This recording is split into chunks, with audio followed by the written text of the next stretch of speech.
Hello, everyone. Oh, Mr. Chair, how are you, sir? I'm It's Liz. excellent. Hi.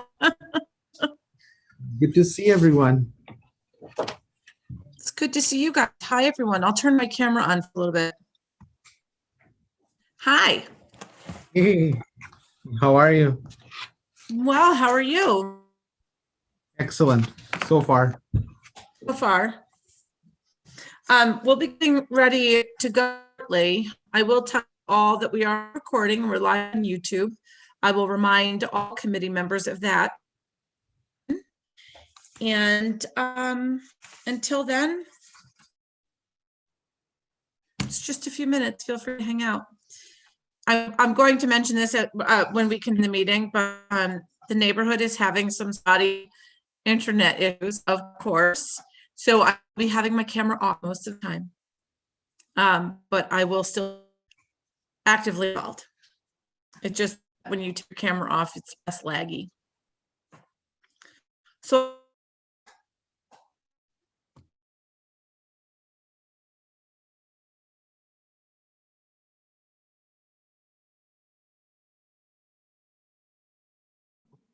I can't hear you, Senator. I can see you talking, but I can't hear you.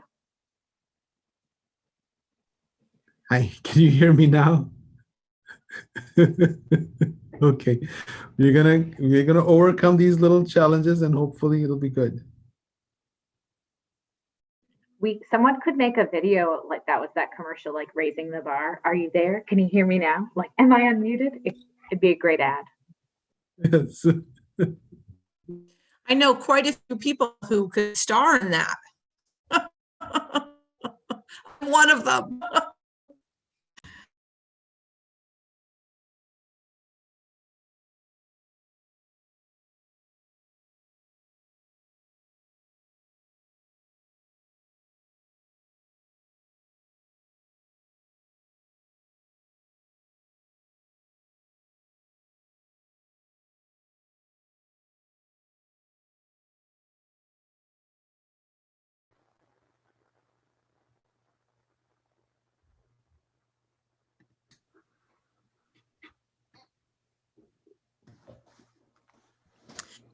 So, Senator, I think what we're going to do is give everyone just a few more minutes to log on. I figure that we should be starting by anywhere from 3 to 5 after. I want to wait any than that. Is that okay with you, sir? Yes, very much. Great. So. Sounds Thank you. good. Thank you.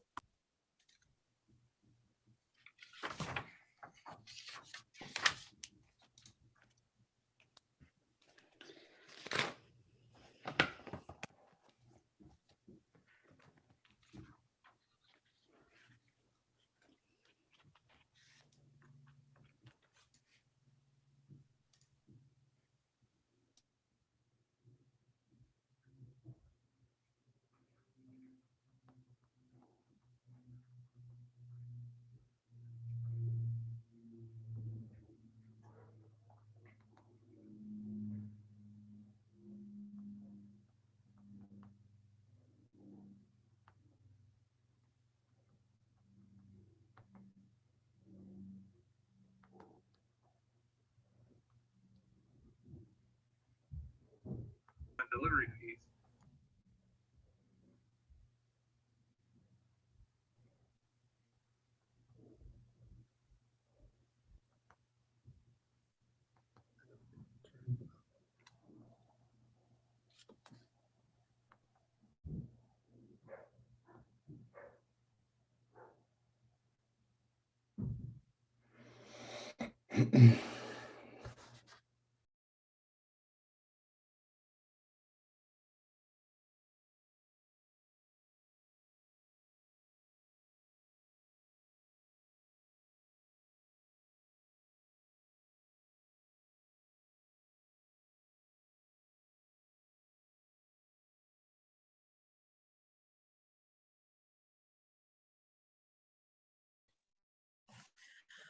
Afternoon, everyone.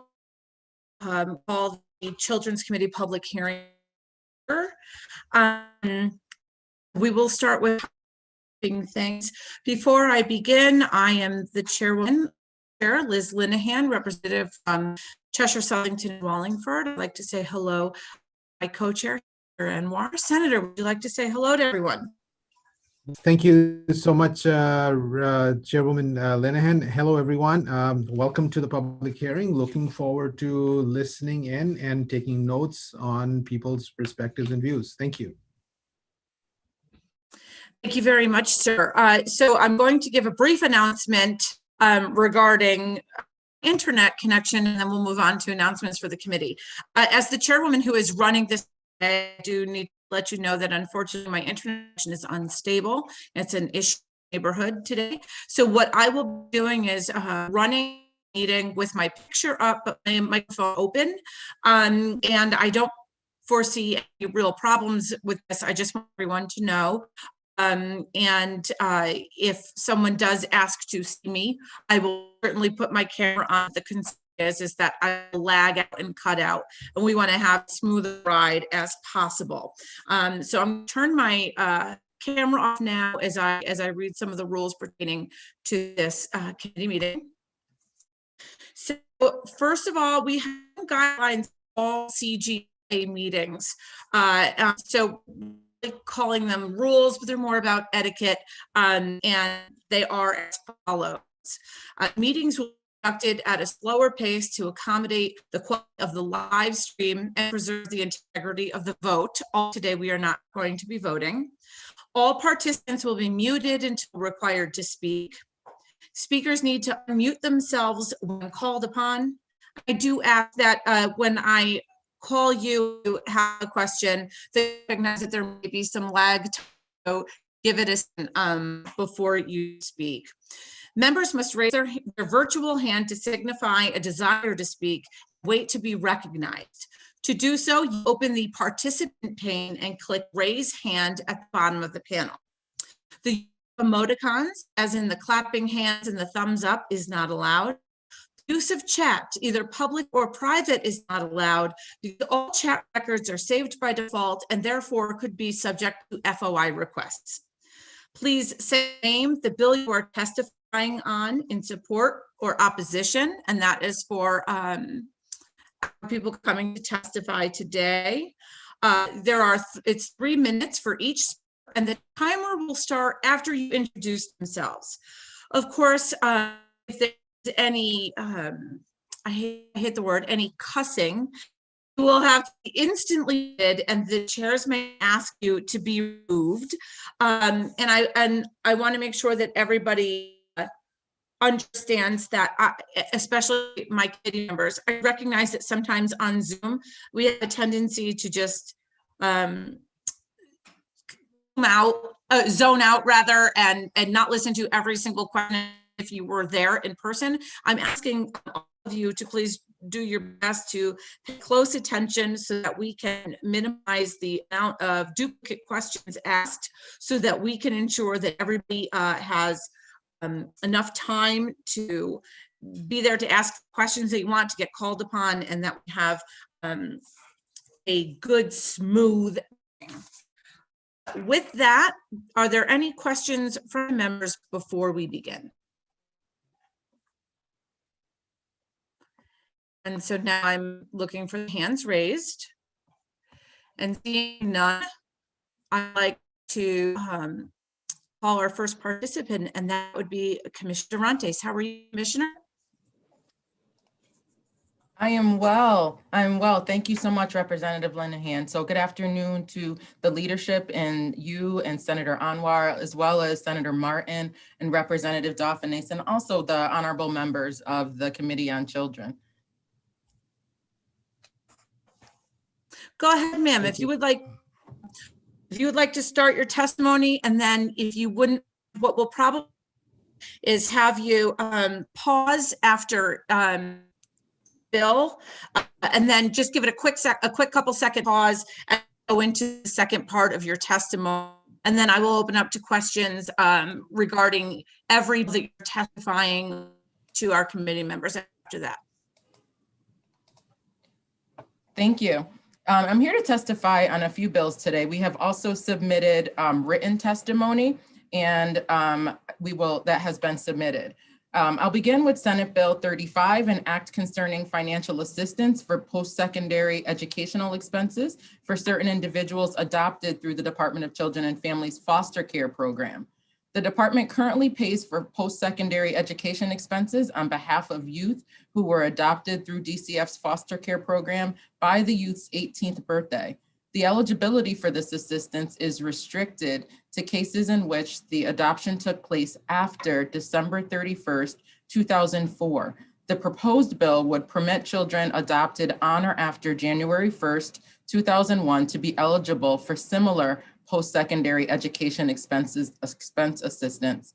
The enactment would result in a significant unbudgeted cost of $6.7 million per year.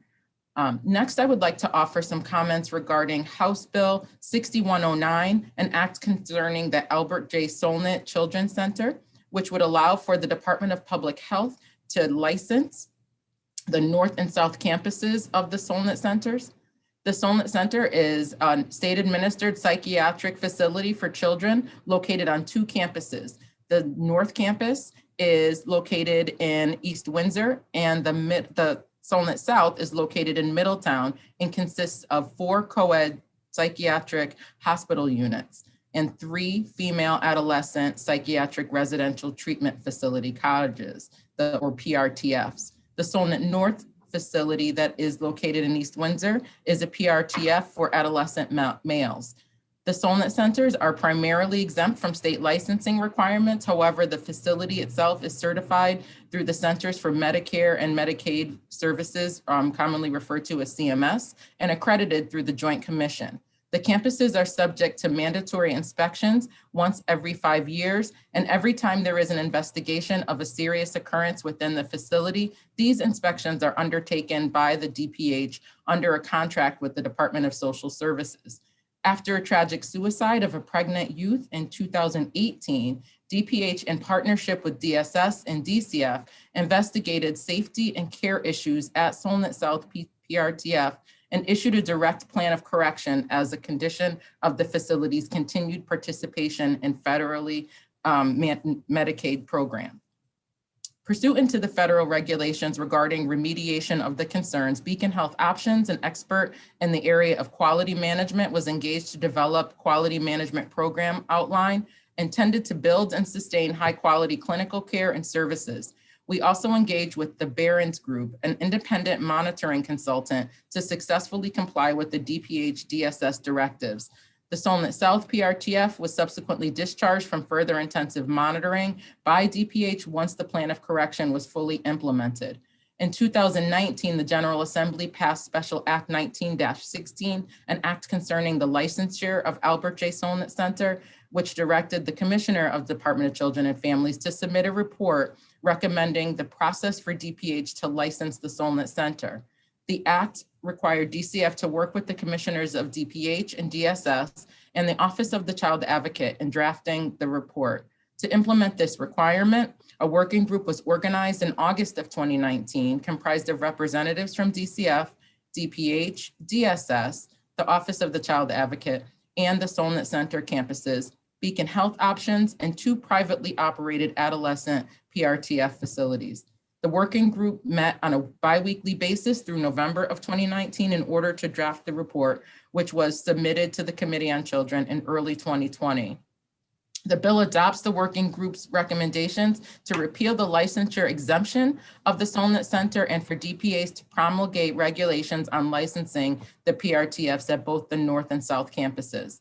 In order to carry out these recommendations, DCF would require funding to support additional nursing and clinical staff to meet anticipated licensure standards. Next, I will address House Bill 6113, an act concerning the requiring of provisions of information concerning child sexual abuse. Adults who participate in youth sports and other youth activities can benefit from trainings that teach adult appropriate behaviors and boundaries when interacting with youth. Many youth sports leagues mandate that coaches receive several hours of safety and best practice training prior to the start of the sports season. However, easy access to additional reliable information can support those trainings and inform parents of what to watch for.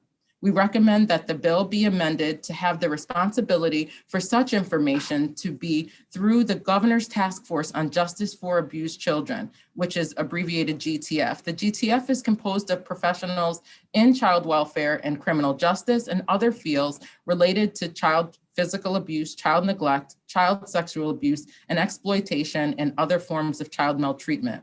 The concept in this bill fits perfectly within the mission and purview of the Governor's Task Force, and they have experts on sexual exploitation and grooming techniques, including adult survivor and connections to national organizations. It is important to note that DCF is a member of the GTF and will be actively involved in the process for developing the language.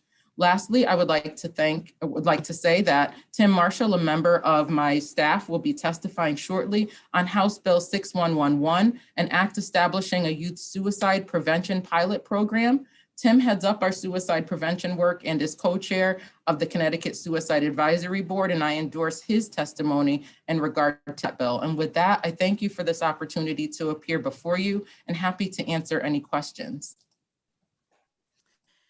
Thank you very much, Commissioner. I appreciate you testifying on these bills. Specifically, I'd like to talk quickly about Senate Bill 35. You had that the amount per year that this bill would cost is $6.7 million. But isn't it correct, though, that that is if you paid full tuition for every child adopted during those years, correct? That would be eligible, yes, yes. What are the what's the normal percentage of children per year that are eligible to actually take the department up on it? Per year that are eligible or who actually take us up on that? So I'm just wanting to clarify the question. Yeah, just who actually take you up on it, because if it's going to cost $6.7 million per year, if only 10% usually take advantage of the tuition and going to college, then the cost is significantly less, correct? It is. However, I would have to go through our CFO or the CFO of DCF to be able to give you the actual percentage of what we pay currently and how much that would change were this to move forward. But I will say that we can kind of, we gave you the high end because that's what Right. That's the number if everyone that was eligible did take advantage of it. I completely understand, and I think it's important to know that number. It's a really important part of this conversation. I just want to give my committee members all the information so we can take a look at that. Last year, when we passed this bill out of committee, we did include a provision that the department would only pay after all financial aid is given to the family. So is that $0.7 million an estimate without financial aid included? I believe it's without. Okay, excellent. And then I quickly regarding 6113, I want to thank you so much for your support of that bill. Extremely important to me. I think it's noted that you say coaches safety and best practice training. I always that I believe that training is important for people who wish to do no harm. I also think that training is hard to kids because those who want to do harm know how to fly. So that's why I think this bill is so important. And I really the idea of the task force Justice for Abused Children. I can't wait to talk to them about it. So thank you so very much. Thank you, Representative. Thank you, Madam Chair. I've also coached in a youth sport league for over a decade, so this one is very important to me as well. And I look forward to working with the Governor's Task Force and developing the materials requested. What did you coach? Cheerleading. Oh, that's awesome. I was a cheerleader. Yeah. I was the base. Real shocker, right? In turn, adult powerlifter. Every position is important. Thank you so very much. I'd like to go over to my co-chair, Senator Anwar. Do you have any questions for the commissioner? Yes, I do. Thank you, Madam Chair. Thank you, Commissioner, for your testimony. This is very helpful. I'm actually also going to talk about SB 35 with you. Now, is it a fair understanding to say that all the children who are under foster care are children, the state of Connecticut's children? Yes, sir. And how did the date get selected? It's almost if as parents, if you will, you say that all the children in our household born after XYZ date on the 31st of October or December of 2004, they will be treated differently than the others. And they will not get the same opportunities. They will not get the same food. They will not get the same hopes and love that I will give to the other children. How does that work out for a state? So that date came into effect by the previous legislation that was approved through the Connecticut General Assembly. So it was a date that indicated a certain equation at that time. I could kind of research and find out for you where the cutoff date came from, but it was a previous legislative decision. But you do understand that there is a moral question in this whole situation, that we are going to treat certain children born after a certain time differently than the others. So that's a very important aspect that I want to share. And I actually happen to know some of the children who are impacted by this policy, where they have had every hope to be able to get their full human potential, but because of the financial limitations, they will not, and they have not yet been able to achieve that. So I think that what we owe to our children is to be treated fairly. And this is about fairness. And I also would like to underscore what my co-chair had suggested, is that when we are doing a fiscal analysis, we do a fiscal analysis that every single child who is going to be in that group is going to go for higher education. So you do the maximum amount, and that's a risk aversive approach, but it's not a realistic approach, because we know from reality that the percentage of children, and now with all that this specific group of children have endured, they will not be able, not all of them, a very small percentage literally are going to be the ones who would be able to go for higher education and achieve their potential in the direction that they choose to.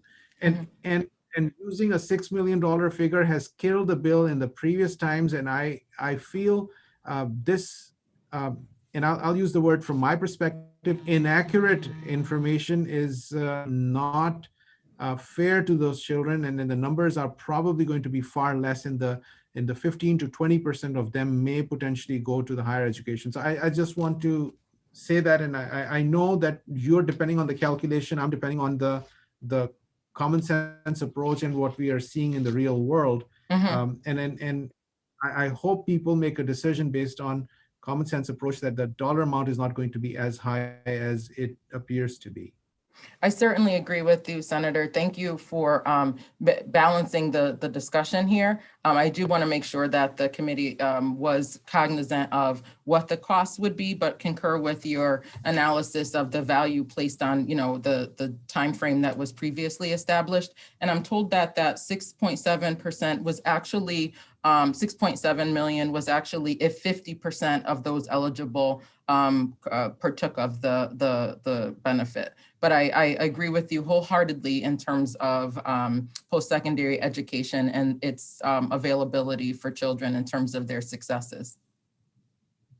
And in the previous session, when we had this the same bill that we had in public hearing, we had some youth come out and speak, and I could just listen to them forever, because they're some of the most brilliant young students and young men and women who actually will make our state better. And then they were able to get some benefit, but they also recognized that others were not able to achieve that, and they were standing up for their peers. So I'm hoping that we will, as a committee, stand up for our children, our state's children, and treat them fairly. And it's about, so thank you again, Commissioner, for your very important testimony. I appreciate your support in other bills as well. Thank you.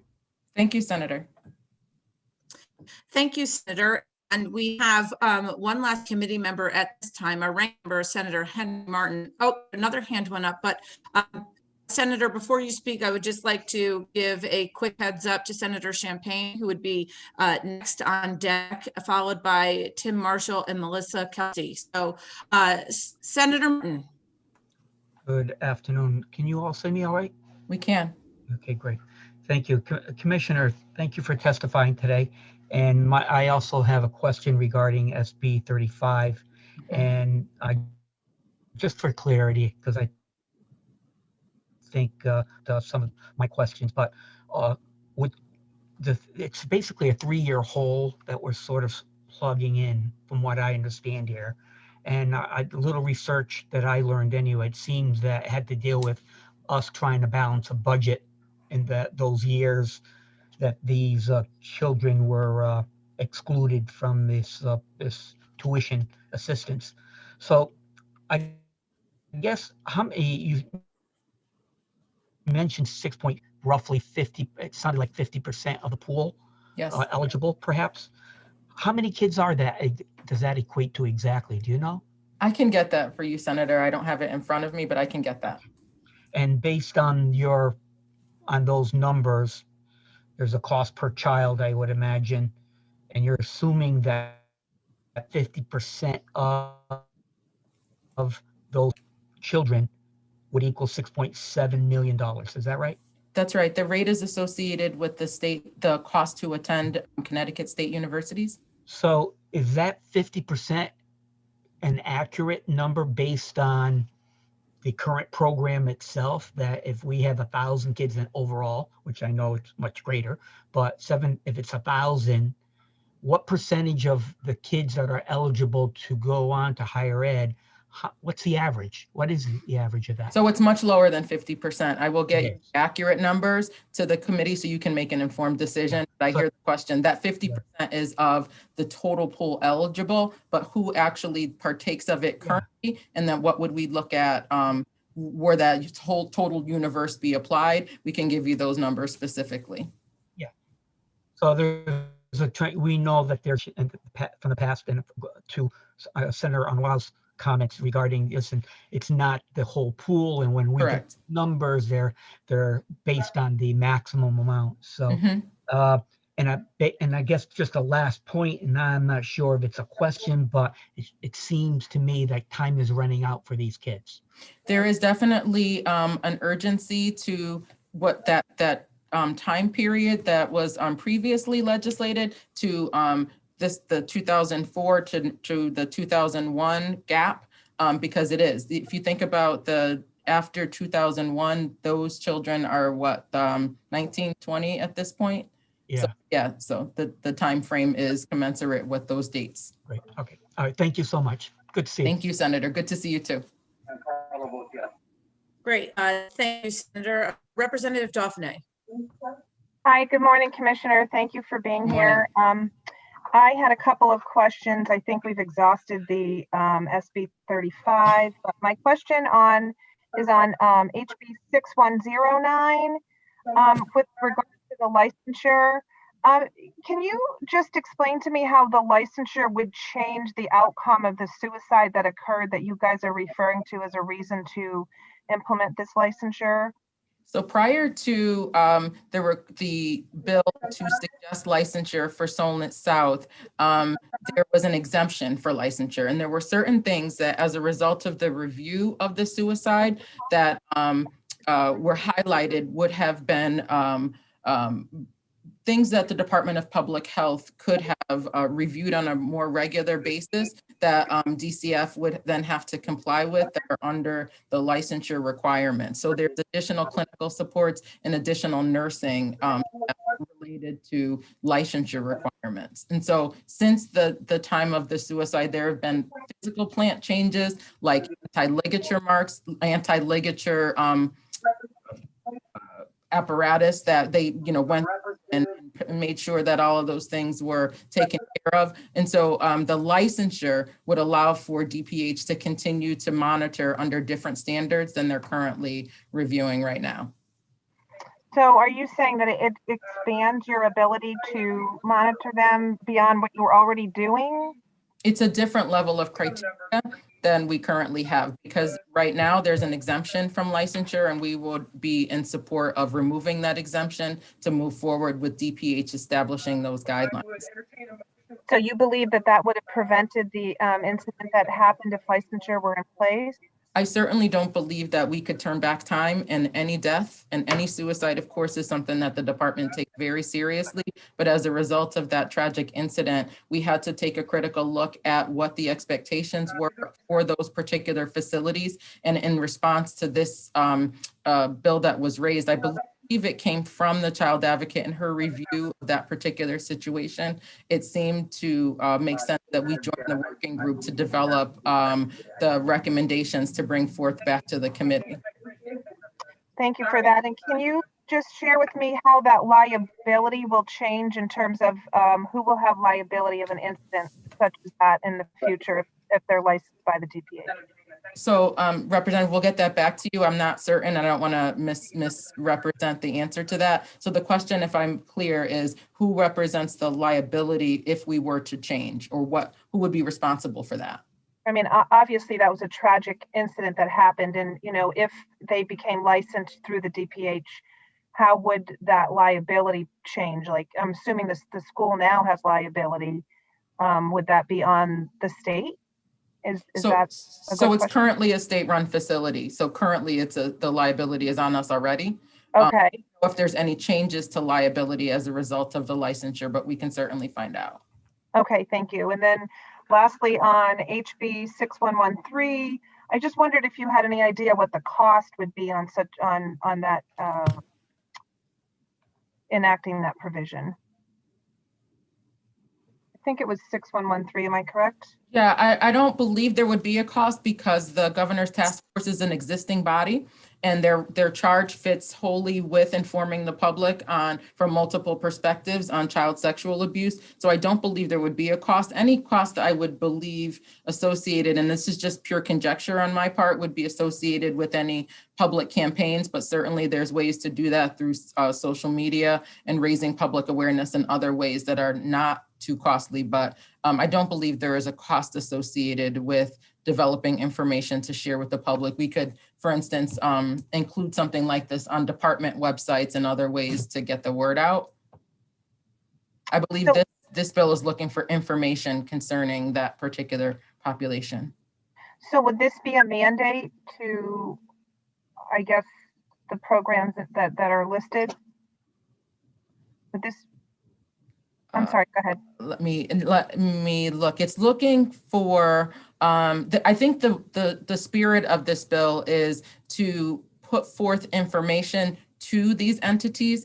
And I don't know that it goes as far as asking for those entities to do anything in response to that, but we were just responding to where we believe that information should come from.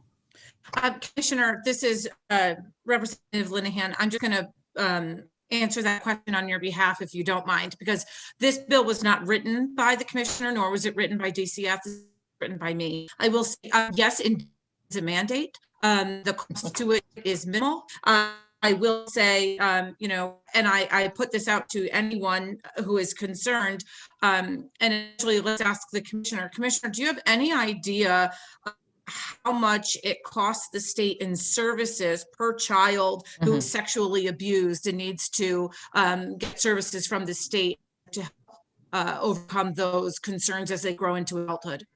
So, Representative, I would believe the answer to that question. The cost to promulgate information is far less than the cost to treat victims of child sexual abuse.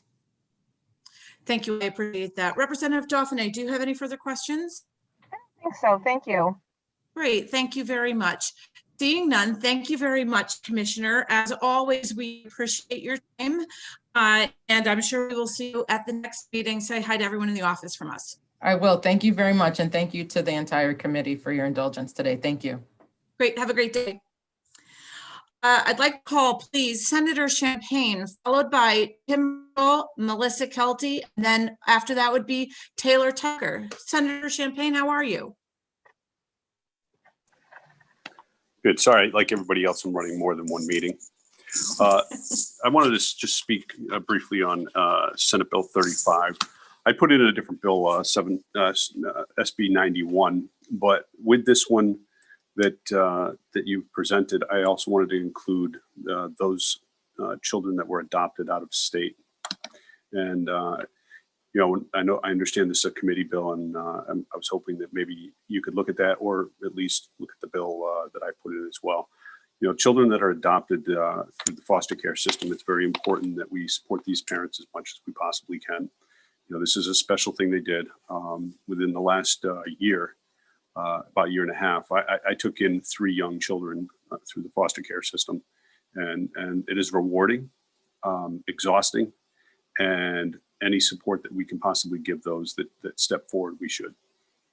Thank you. Thank you very much, sir. I didn't know that you took in your children, and I want to say on behalf of everybody, thank you for opening your heart and your homes to children. They're very lucky to have you. I do have some questions. I know that you did put in your, and the committee is absolutely considering that. While we're testifying strictly on Senate Bill 35, but you have asked if there's the ability of rolling the two together, then I want to just ask a quick question of your bill here.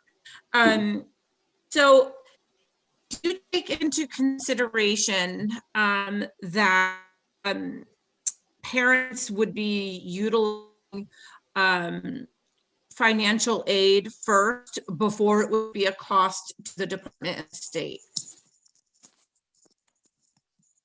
Sorry. So that you want them to use financial aid first before it comes.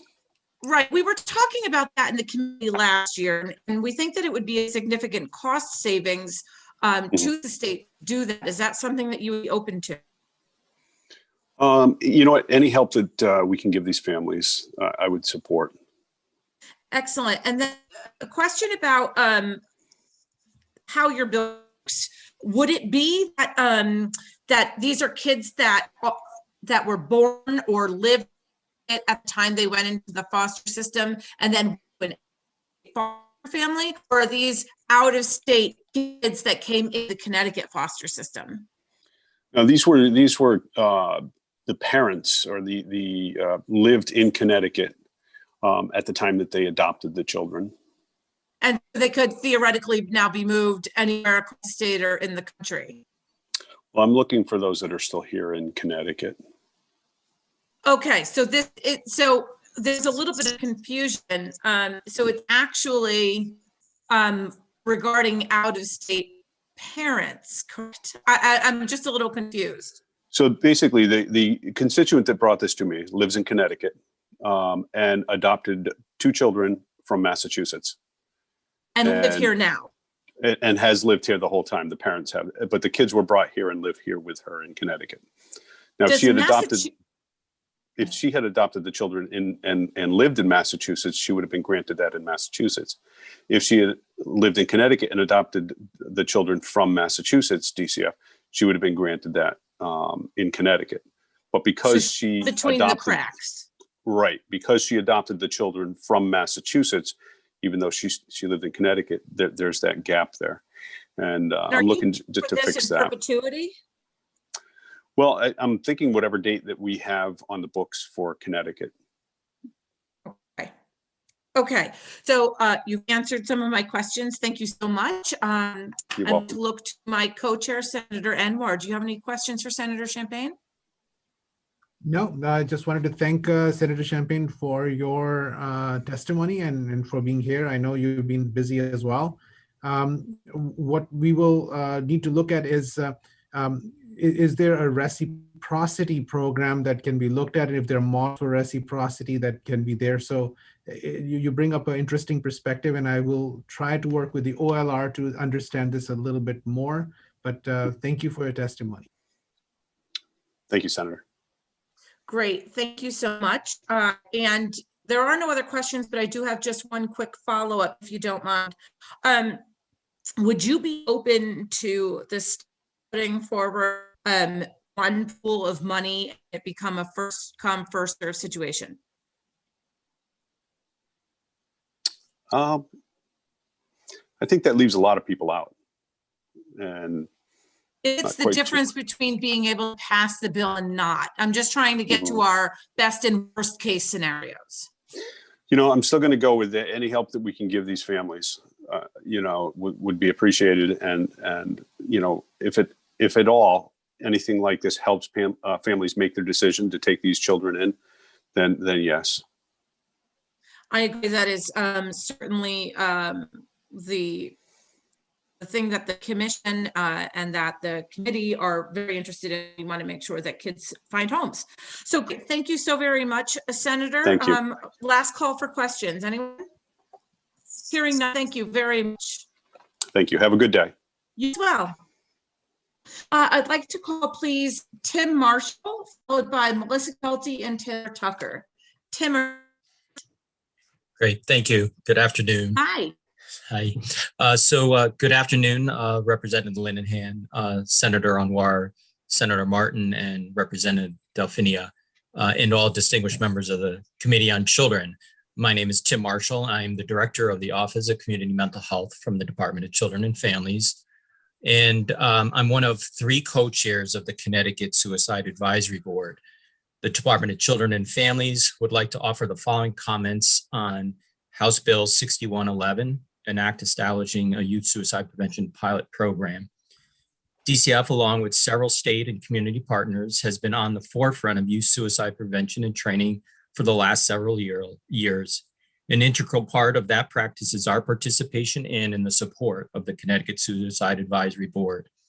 I co-chair this voluntary body along with Andrea Duarte from the Department of Mental Health and Addiction Services, and Tom Steen from the Connecticut chapter of American Foundation of Suicide Prevention, and a lost survivor himself. The Connecticut Suicide Advisory Board is comprised of state officials, community-based providers and advocates, and suicide attempt and lost survivors. The Suicide Advisory Board examines and promotes evidence-based prevention curriculum and recently released its 5-year plan for suicide prevention.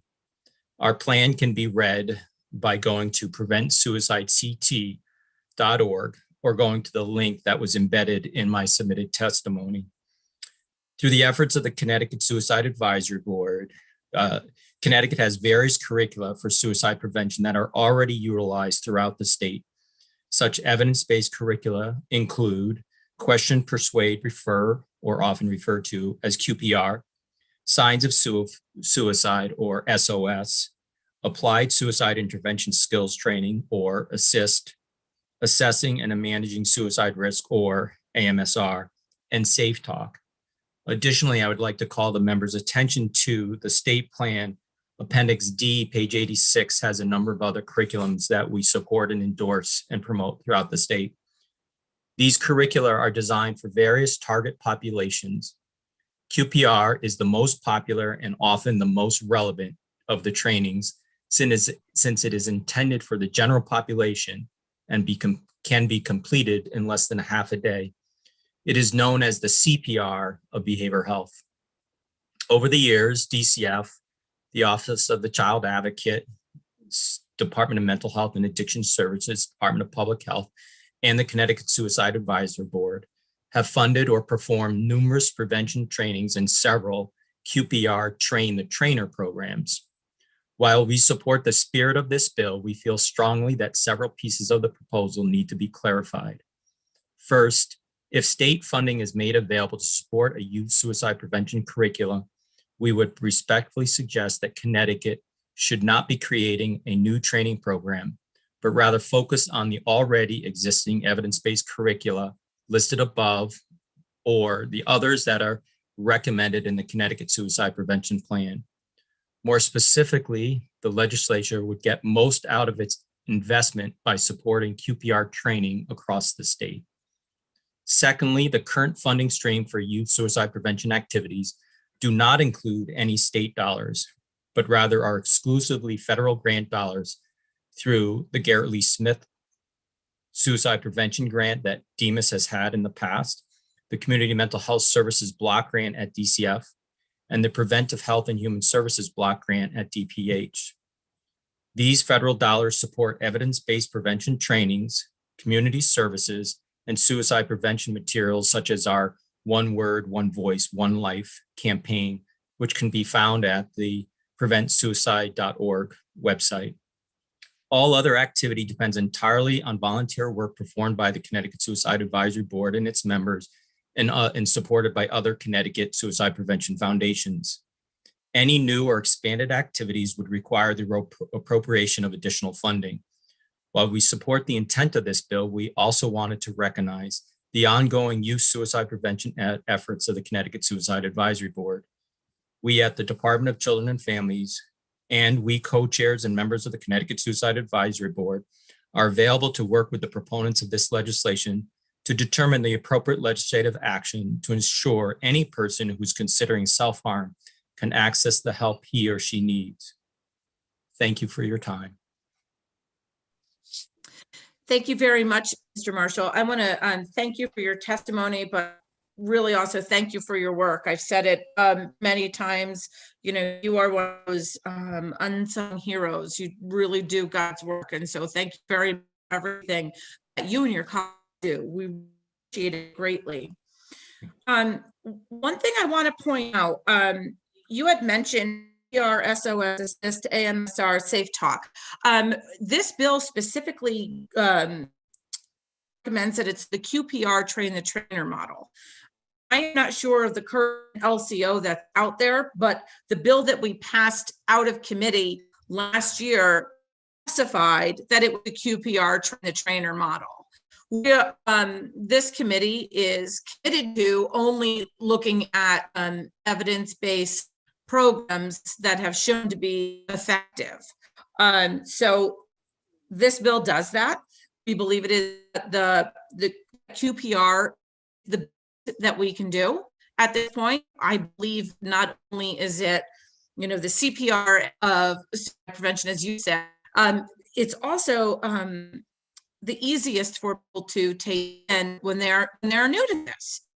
The idea of this bill is to take QPR, the trainer model, and go to municipalities to then create within the municipality, who can then go out and train anyone in the municipality who is interested in becoming QPR certified.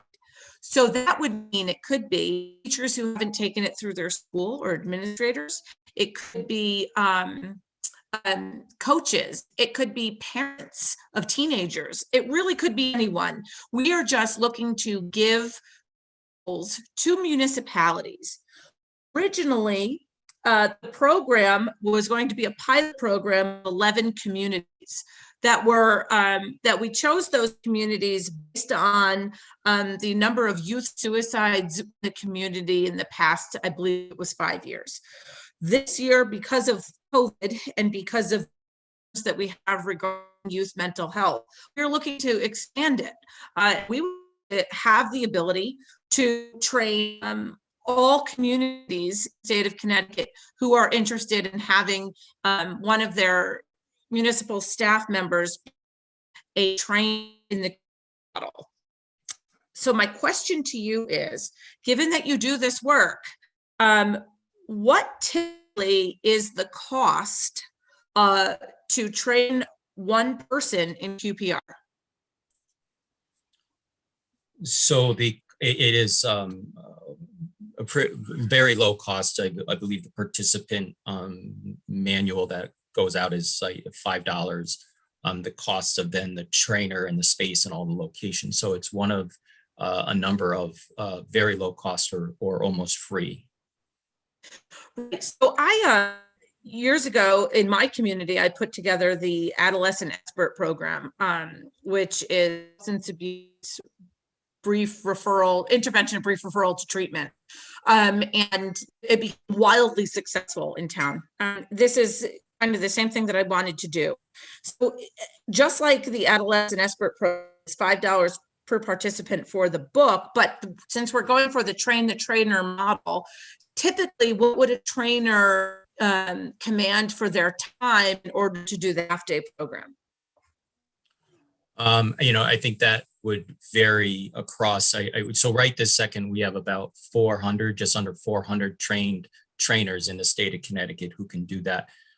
The other cost associated is, in fact, training trainers. I believe that's around $500 per person to be trained as a trainer. And then from there, the participation again is by the booklet. The hourly rate of, an instructor. A number of the instructors do it for free, and some of them cost, minimal, time per, it's generally a 90-minute to 2-hour curriculum. So again, it could be a couple of hours of fees, if you will. So you have 400 people who are certified to be trainers. Yes, right now in Connecticut, we think, we track all those, and I think we roughly have, we're pretty confident about 60 to 70% of those have trained in the last couple of years. So they're actually also pretty active. And it looks like I'm just getting text that the rate might have gone up to $600 for the training per person. But so we have quite a army actually already in Connecticut. If we were to move forward, we would probably suggest offering a refresher for trained trainers for that group that might have been trained to train within the last few years, but didn't train. So before they train again, they might feel more comfortable getting a refresher. But we always would endorse additional trainers, and again, would support the philosophy of the bill that that is being proposed here. And again, we just feel like there's some parts of it that just want to work out some details with. And I think we're on the same page with the details. We have that reflected in the legislation. But I just want to point out, sir, that with even at $600, and we have 169 communities, that's only $100,000 if we were to rate, right? So I asked this question of Commissioner Durantes, and I don't know if you have the answer either, sir, but do you have any idea through the Suicide Board approximately how many state dollars are dedicated or rather are spent every year trying to intervene on a personal level for children or teens who have shown suicidal ideation? No, those would be very difficult analysis to do, but obviously again would be very high, but also would agree similarly that prevention is much less expensive and goes much farther. And so getting it off early on is a great idea. Yeah, Mr. Marshall, is it safe to say then that in your opinion, is $100,000 to spend in order to be able to someone in every community to have the QPR training, the CPR of suicide? Is that money well spent in order to save the life of a child? I missed the figure. You said it. $100,000. Oh yeah, yeah. Whatever the amount that saving people's lives is a good investment. It's always a balance between available resources and that, but $100,000 to get a trained trainer in 169 towns and communities seems like a strong investment. Excellent. And what you were talking about, the federal dollars, do you believe that that $100,000 used for this particular piece of legislation for the QPR train the trainer model can be utilized by federal dollars? That might be a little bit more challenging because each of those, all those grants have separate project officers, and many of those are directed to certain areas, and there's only a handful of them that there might be some flexibility on. And so that might be a bit more challenging. I wouldn't say that it's impossible, but I think that, there's a lot more hoops to jump through. You have to get a lot more approvals from more people, if you will. Gotcha. Okay. Thank you very much for that. I really do appreciate your time. I'd like to ask Senator Anwar to ask a few questions. Thank you, Madam Chair. So, Mr. Marshall, I wanted to thank you for your testimony and thank you for your work that you've been doing for with the Suicide Advisory Board, and each and every person who serves at that board. We cannot thank you enough because you are doing one of the most important things anyone can do in our state for the young individuals who are going through challenges. One of the things, and I think Representative Lenahan has been very thorough and in detail because she's been working on this for a long time, and is really a hero in our state on trying to protect our children as well. I want to ask you if there is school systems, are they reaching out to you and the group to seek help already? Have you noticed or heard of that? Yes, we're often asked for consultation, and unfortunately, why we've been on and since this morning, we are aware of a suicide in a school that's asking for some technical assistance and support about how to move forward from a suicide that just occurred. So it's very, very common. It's we have a couple of responses like today, a school system who's very open and very eager to have support and technical assistance. We also have schools who are really not sure. They think they know how the best steps should go and sometimes rally support internally. And sometimes they do that very well.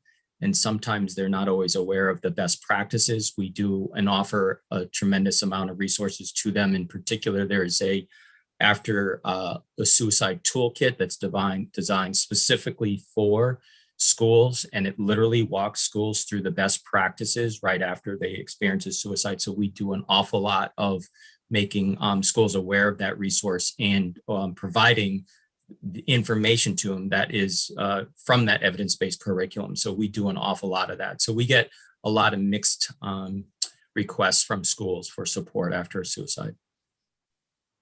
Thank you for that. And when this bill was envisioned and we had worked on this and looked at this in the previous session as well, we had envisioned it as a pilot, but the pandemic and what it is doing to our society in general and the children in specific.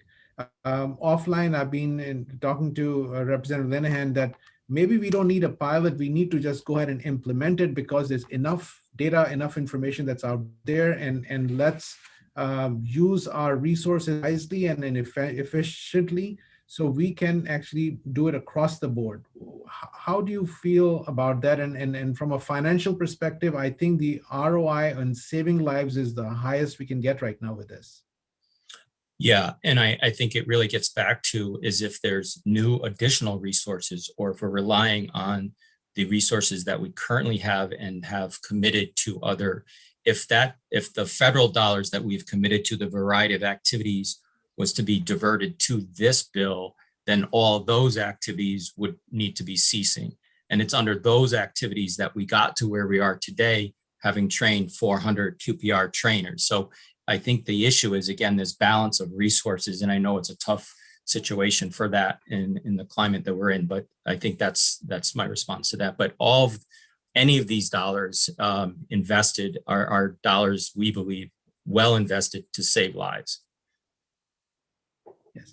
And would we be, well, that's for us to figure out, but I can tell you that a lot of foundations, local community groups would be very much willing to participate in this effort to start working with their local school systems. If we were able to start to have the trainers programs, there are so many good people who know this is the need of the time for the challenging times. So I bet there's going to be opportunities beyond this, the tax dollars out there.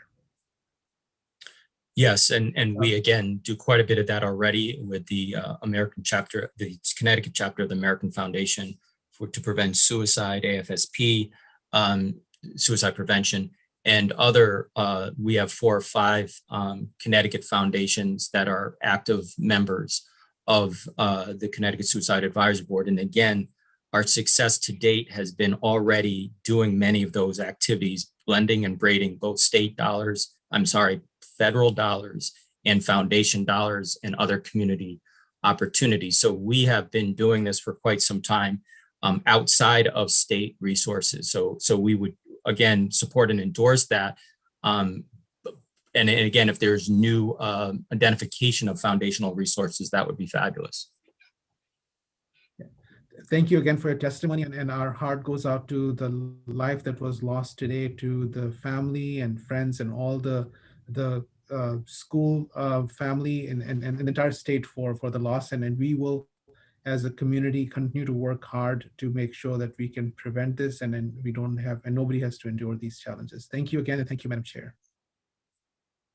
Thank you, Mr. Chair, and I do second your thoughts. Our hearts and love go out to all of those who are affected, absolutely. I have Representative Amy been extremely, and then we'll send to Senator Henry Martin. Representative Foster. Hi, thank you so much for speaking and sharing your expertise with us today. I think this is such a critically important issue, and knowing that we're making a fully informed, evidence-based decision that can save lives is really important. In preparation for the meeting today, I was reminding myself about the tremendous amount of evidence that supports that QPR is an evidence-based prevention program. And I was surprised that since the last time I've read that literature, that there is actually a tremendous amount of body that people who are trained in QPR feel more equipped and emotionally supported and safer in handling and interacting with folks who are struggling with suicidal ideations or considering an attempt. And so I'm curious if you could speak to, for us to know, also the evidence-based benefit that goes to the community of both those trainers and those who would be trained to prevent suicide, since there is this evidence to support that it also helps the trainers and those who are trained feel safer, secure, and be more mentally well off in the event of tragedy or coming close to tragedy. Yes, thank you for the question. I think it really boils down to what we know, because we're talking about people's lives, is that frequently people get really uncomfortable about whether or not they feel qualified to intervene to save somebody's life. QPR, the magic of it, if you will, is really very basic. And I would suggest if any of you have not participated, I'd encourage you to do so.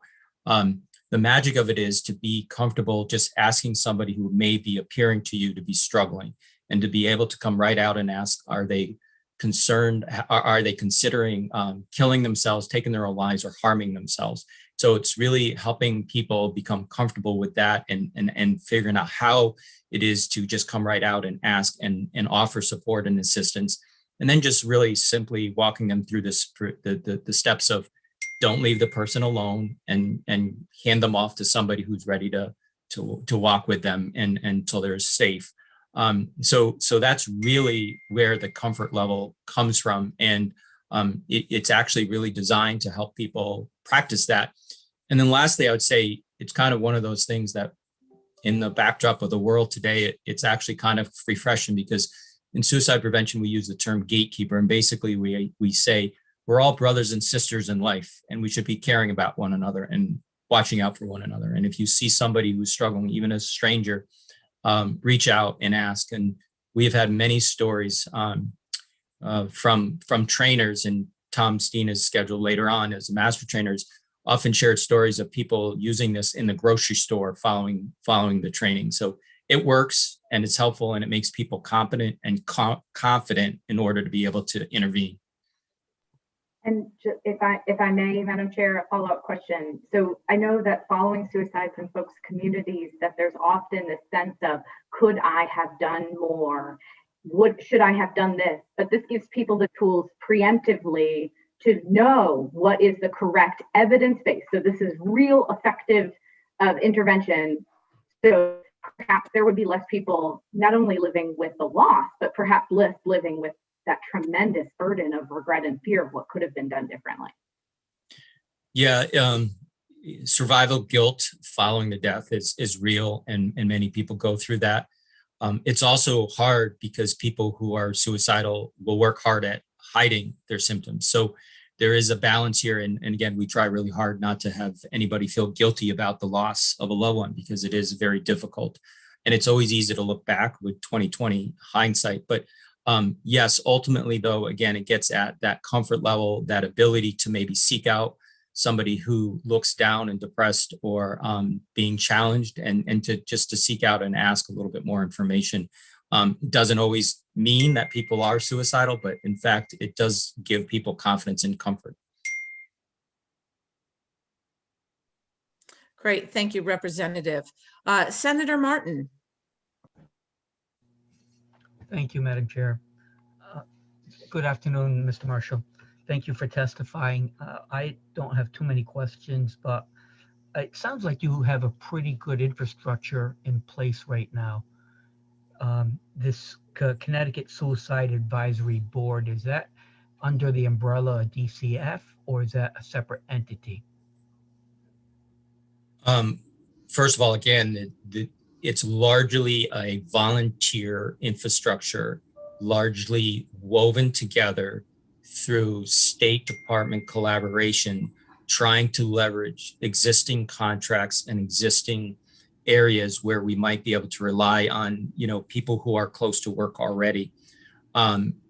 In addition to that, most of the infrastructure that has been developed was through the federal Garrett Lee Smith grant that we just ended recently.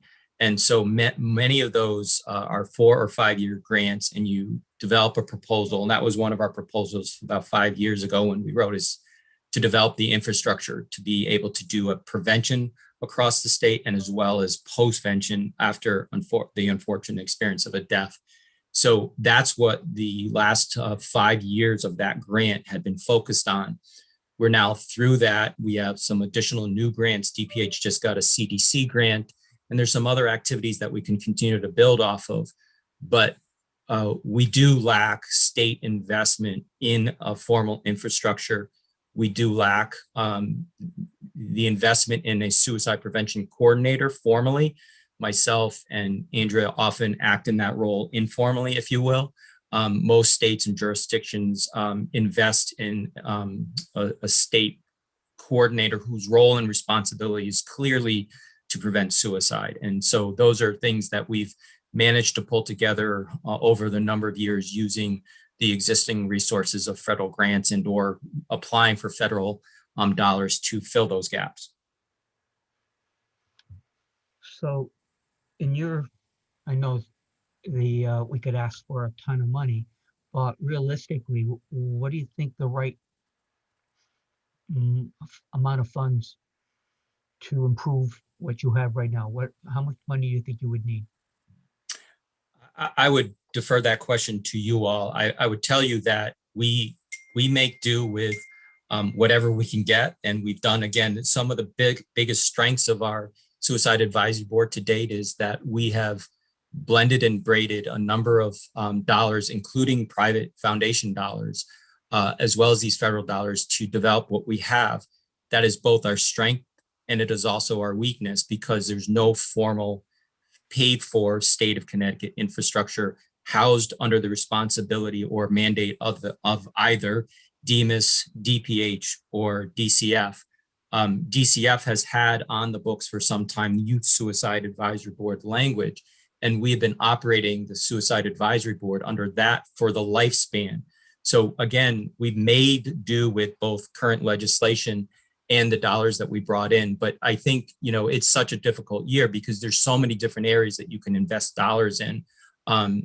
So I would defer to the legislative branch to decide for themselves where that investment and if those resources could become available.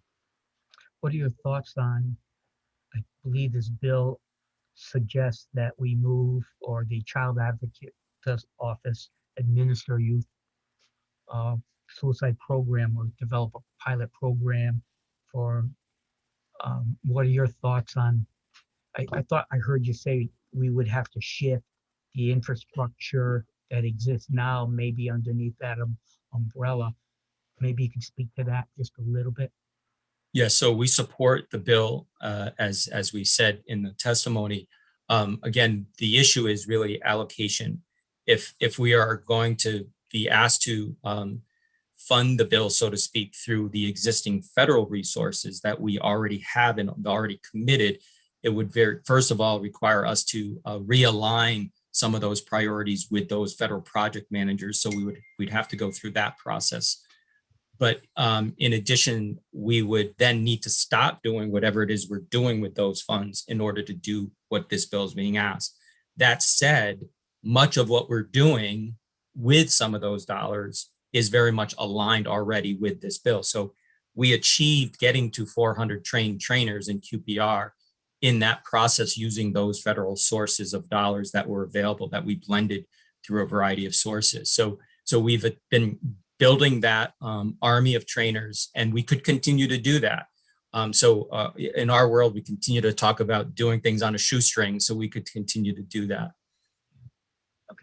Thank you so much. Thank you, Madam Chair. You're very welcome. And we have no other questions. So thank you, Mr. Marshall. We appreciate your time. Thank you. I'd like to call Melissa Kilty, please, followed by Taylor Tucker and Erica Biaggi. I apologize if I'm not doing well with the names. Feel free to correct me when you come up. Taylor Tucker, are you available?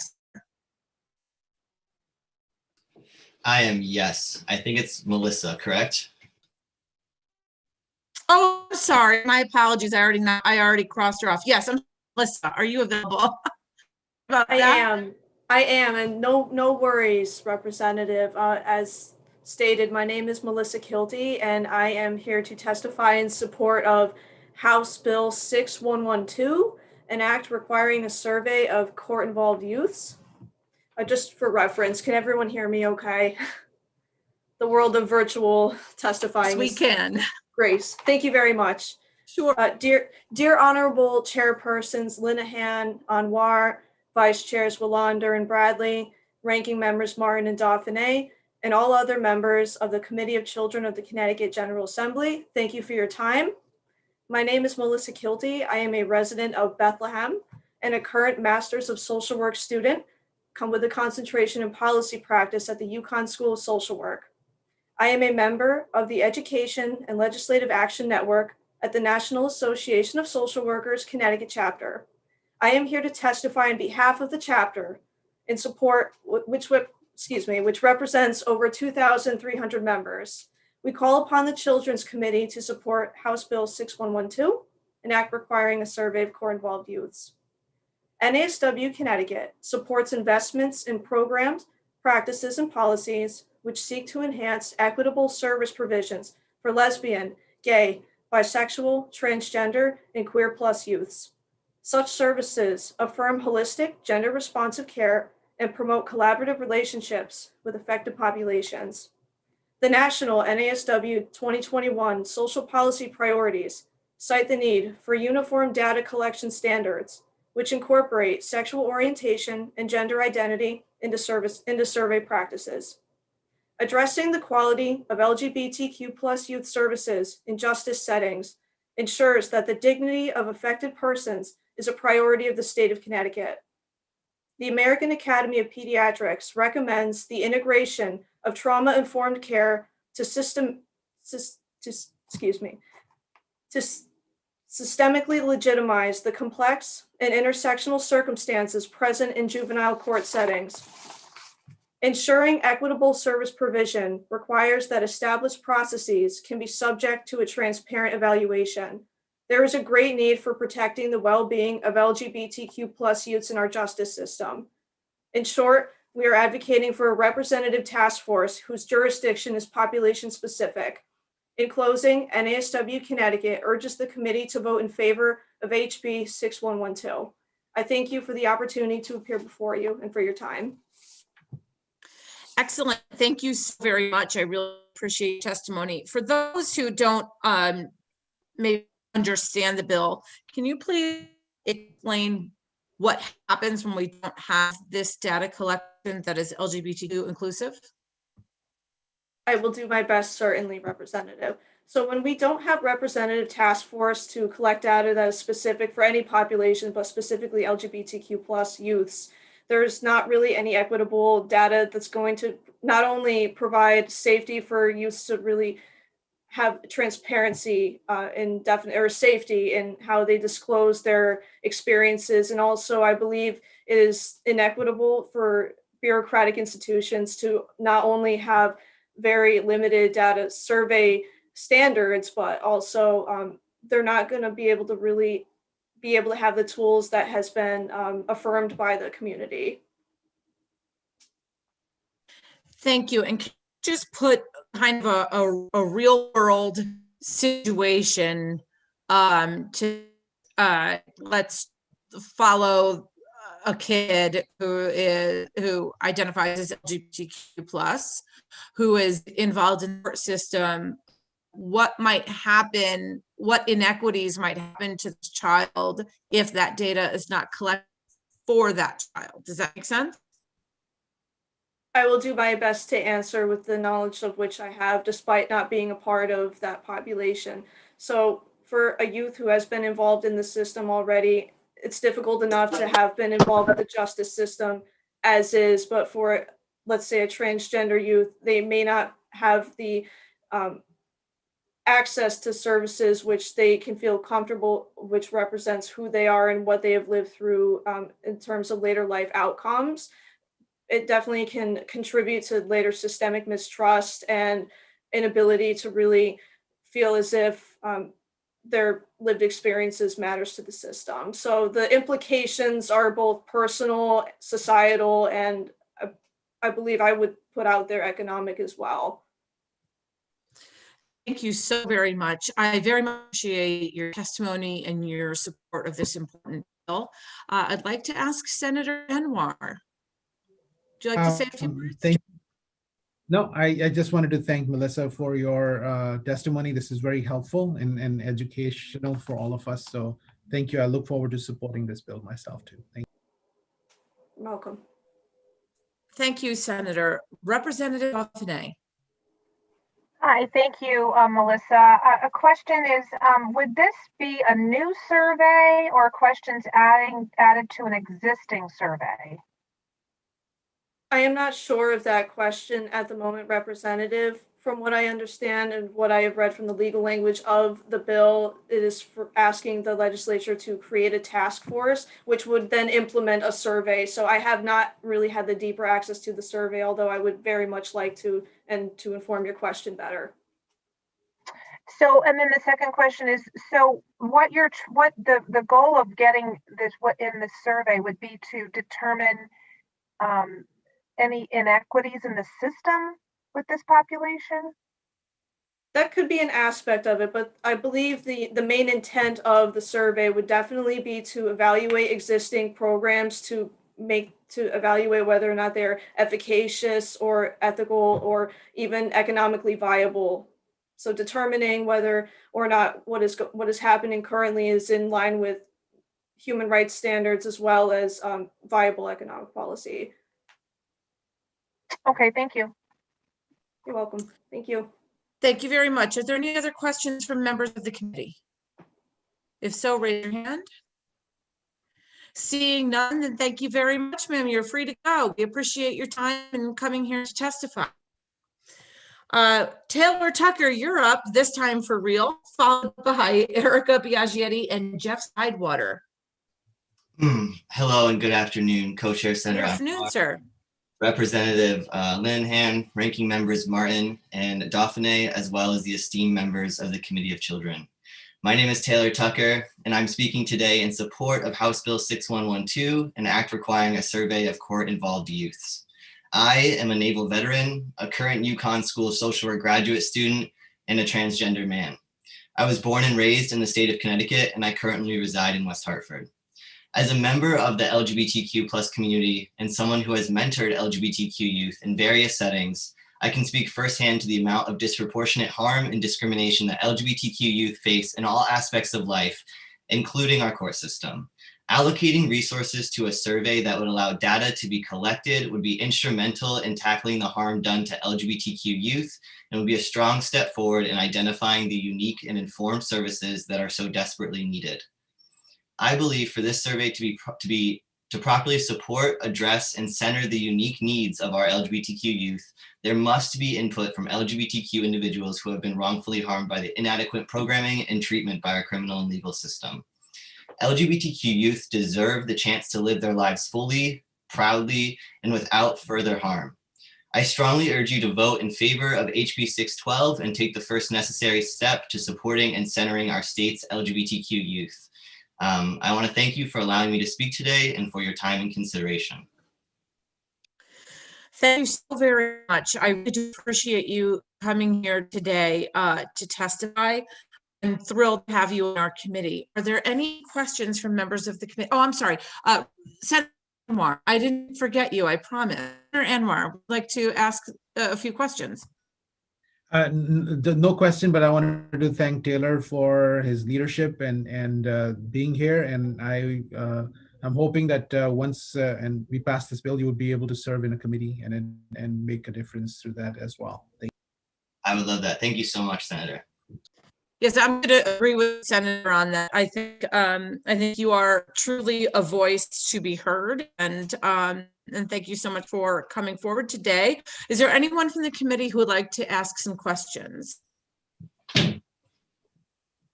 Look at that. It means you did so great that you answered everybody's questions. Thank you so very much for your time. We appreciate you, and hopefully you'll be celebrating with us for the passage of the bill. Thank you so much, everyone. Have a wonderful day. You as well. Thank you so much. Next, we have Erica Biagietti. Erica, I really hope that I'm doing well with your last name, followed by Jeff Sidewater and Kathleen Callahan. Hi, thank you. And yes, you did it. It's Biagietti. That totally Good. worked. Got it. Biagietti. I'll never forget a lot of vowels in there. Go ahead. I want to thank you all for giving me this opportunity, and don't mind the school bell behind me. We are dismissing right now, so no one has to leave. There's no buses arriving. But thank you all so much for this opportunity and being able to speak. So my name is Erica Biagietti. I am the School Nutrition Association of Connecticut's president for this school year. And I am also the Director of Dining Services for Guilford Public Schools. And I am speaking today with testimony in behalf of the Senate Bill number 36, the Act Concerning School Lunch Debt. So if you're not familiar with SNACT, which is our acronym, we are a group of professional school nutrition professionals, and we are very passionate about ensuring that all students have access to healthy and nutritious school meals. In March, when we were faced with this pandemic and all the schools were closed with very little notice, all of us really mobilized quickly and made sure that we were out there to be able to give children access to healthy and nutritious school meals. I did also forget to mention, we did submit written testimony as well, and this is just my spoken testimony. And despite all the challenge that we faced, we continue to do so on a daily basis, and we are dedicated to feeding children has never been more essential. It is our goal every day, and our mission is to make sure that every child has breakfast and lunch, and we would never want a child to go hungry or feel any shame during mealtime. We foster a supportive and a stress-free environment for students to have a nutritious meal without anxiety or discrimination. Lunch should be the simplest part of every student's day. They definitely shouldn't be worrying about coming up in line and wondering if they're going to be able to eat that day or if they're not going to be able to eat that day. They should be worried about their English essay that's due later on, or the math test they have coming up after. It should not be, am I going to be going hungry? And everyone knows, if you've ever been starving, your stomach growls. It is very hard to concentrate when you are hungry. So our schools are consistently working to minimize any stigma that may be associated by having a negative balance or qualifying for free or reduced meals, those pricings. There is a majority of districts right now are not, obviously right now we're serving free meals for all with COVID. Previously, prior to COVID, a lot of districts did do away with having the alternative meal option. And that was when a regular meal was substituted with an alternative that was seen at a lesser, maybe not equal value to the traditional hot meal that was offered every day. The majority of districts are no longer participating in that, while some do different methods of trying to obtain negative balances at the end of the year. We do anticipate that this bill could increase the number and the amount of unpaid balances. To give a sense of the economic impact, in 2017, SNAC did a survey of 44 school food service directors, and it revealed that unpaid balances in the Connecticut schools ranged from just under $1,000 to $90,000 per district. 91% of the districts reported that had unpaid balances. 56 reported that the balance was significant relative to the size of the district. So given all those sense. And the experiences in other states that have placed restrictions on debt collection have shown that, anecdotally, unpaid meal debts have significantly risen after such legislation has been introduced. We also believe that anticipating the third-party donations and grants can be seen as, though generous and so thoughtful and very well appreciated, it is not reliable or sustainable for us to be able to maintain that revenue source as to eliminate all of those negative debts. And as the sole source of funding. So due to the COVID-19 rules and regulations, this past year has put a tremendous financial strain on most food service programs. A survey we did of food service directors in September 2020 showed that districts had about a 50 to 75% reduction in participation. And they had an expectation of a significant financial loss for the 2020-2021 school year. I know that some districts can anticipate losses up to the tens to hundreds of thousands, and some are even looking at millions in loss for this year, depending on especially how the rest of the year progresses due to all the multiple styles of serving of remote, hybrid, full distance, grab and go meals. There's also a loss of a la carte and selling additional items. And as districts transition to the 2020- I'm sorry to interrupt, Ms. Biagetti. Your time has passed, unfortunately. But I think we did get a pretty good idea, and I know that there are members of the committee who do ask some questions.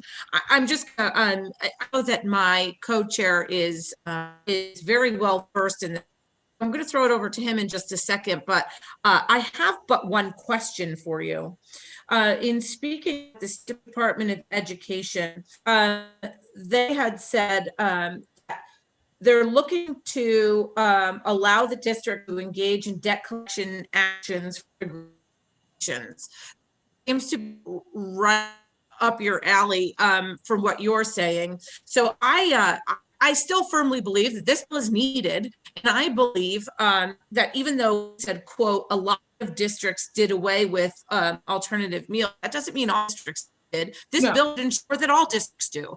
So it seems to me that this bill would then be an extension of good practice that you've all committed to. So that's wonderful. I do believe that we need to work to find the appropriate language that allow districts to engage in debt collection actions for egregious violations. But my is then this is what you work in every day. Do you see any parameters that the committee should consider in what would be called an violation? How would we know if a family can actually pay their job?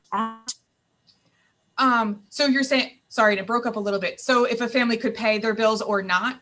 Right. So we want the people who can pay to pay. We need to make sure that kids who can't, that we can figure out how to get meals paid, connect them to services. Am I correct? Yes. So we do. So there's the free and reduced application process, and then there's the income guidelines for what people qualify for. And a lot of the times, this people who have the highest negative debts are usually those that fall just outside those boundaries. So it is making a choice between, am I going to pay my electric bill or am I going to send my child in with lunch money for lunch? And if they know that a school is going to serve their student no matter what, a breakfast and or a lunch every day, then most likely parents will just send their students into school knowing that they're taken care of, they'll have their breakfast and lunch in school, and then they'll choose to use those funds in another manner.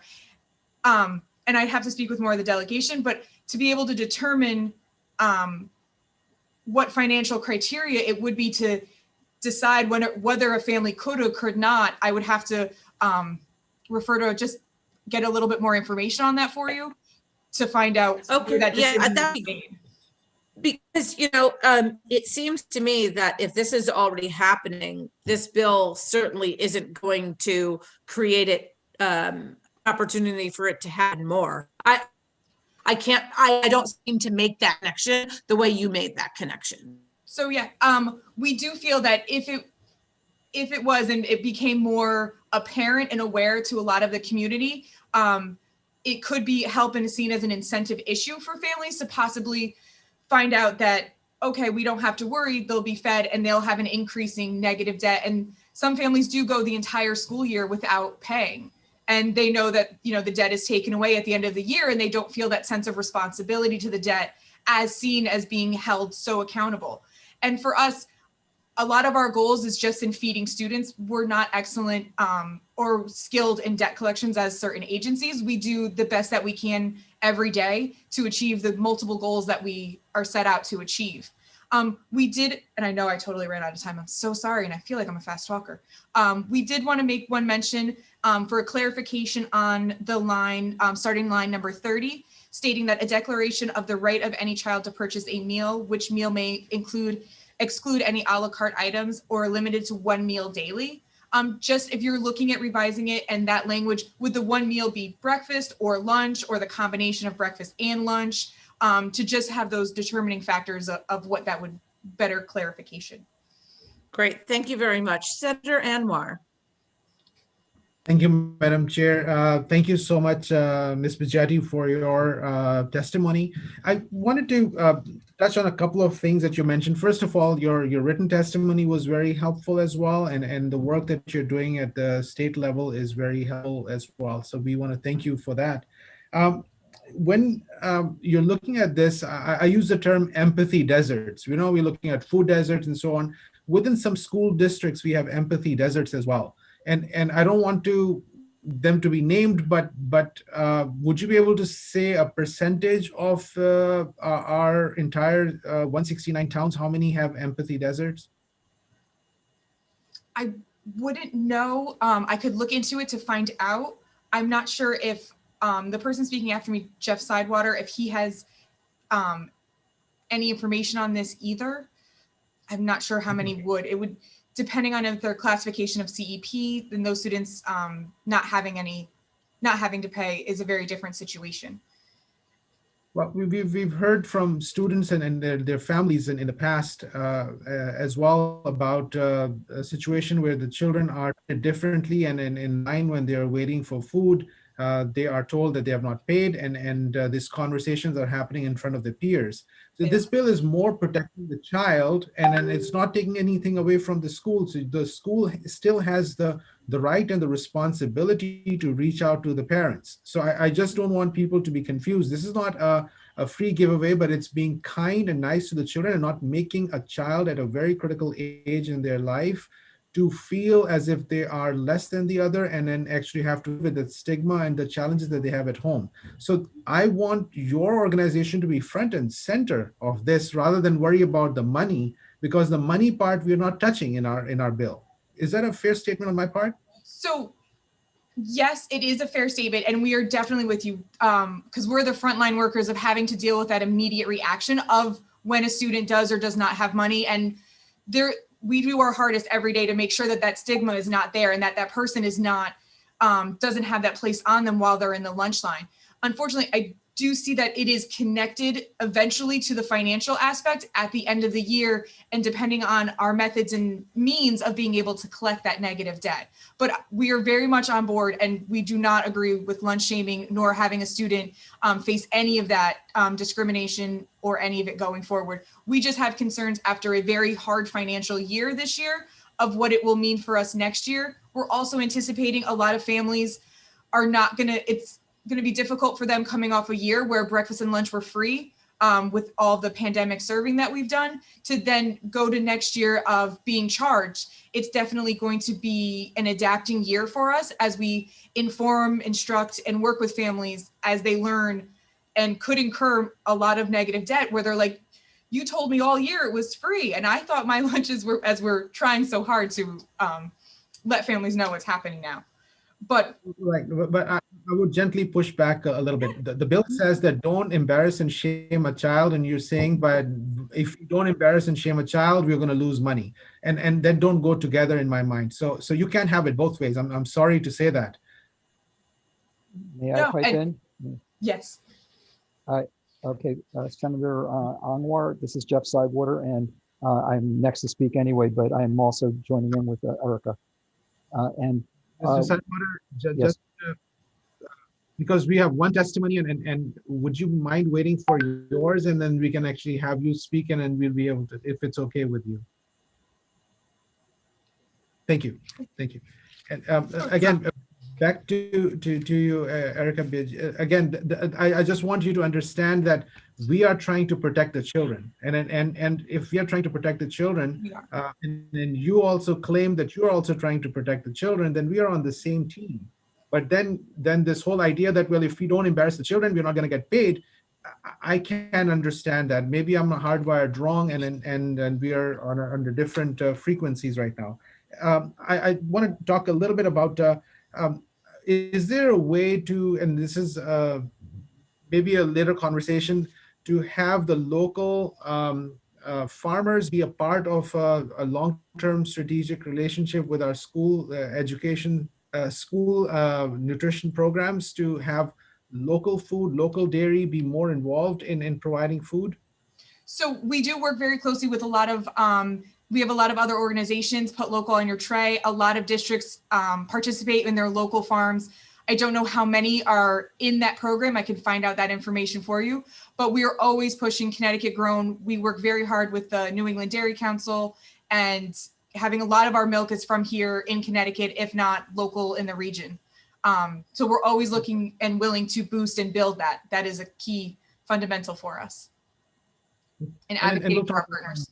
Thank you again for your testimony. I know many of my colleagues have questions, so I will hold over here and maybe come back later or offline. Thank you so much, Madam. Thank you. Thank you very much, Anwar. Senator Christine Cohen, please. Thank you, Madam Chair. It's so good to be here. And full disclosure, I know Erica very well in my capacity as a member of the Board of Education and chair of the Operations Committee for the Guilford Board of Education at the time. Erica and I got to know each other very well in her capacity as Director of Food Service for Guilford Public Schools. And thank you for your testimony, and I really appreciate all you're doing for the School Nutrition Association. And likewise, I just want to commend the committee for raising this bill again. I think it's incredibly important, and the work that we're doing here to eliminate the shame that children might feel for an unpaid lunch balance is extremely important. It's something that we did do during my tenure, my short tenure on the Guilford Board of Education in coordination with Ms. Biagietti in making sure that our policy aligned well and did not, in any way, shape, or form shame the children who did have unpaid lunch balances. And I know that similarly, other towns are taking measures. And we just want to make sure, it's the intent of this bill to make sure that that happens across the board. All that being said, and so I'm completely on board with seeing that through and seeing that happen. But I don't want to discount the testimony that you brought us today, because I think there's something about getting at the source of this and making sure that we are providing all students with free lunches. And I think that that's, we've witnessed during the pandemic what that's done for our students and for our families. And I'm just curious, you mentioned some other states that have subsidized the reduced lunch portion, which is something I'm really interested in seeing. I'm curious actually if we've ever as a state done a financial analysis. I think it's worth looking into having OFA do some sort of analysis for us, what that would mean for us financially. But I'm curious if you know of any districts in the state or other states who do provide free lunch that you're aware of. Free lunch. Now, I'm not talking about just subsidizing that reduced lunch portion and accepting the pandemic, of course. Hi, Christine. Thank you so much, Senator, and great to see you. I know some of it has been recent legislation, and it's been with our neighbors in New York, Vermont, New Hampshire, and Maine, and we were actually just obtaining more information about this through SNA National as well. And there is the big national push for free meals for all coming off of this pandemic and moving forward to next year. I don't know. I know they've only gotten rid of the reduced pricing. I don't know of a state specifically getting all the way to free, but I can definitely find out that information and be able to get you more details about that in those surrounding states that have that. And do you have Do you have any sort of understanding of what sort of reception this is receiving at the federal level? I know we have a new administration, obviously.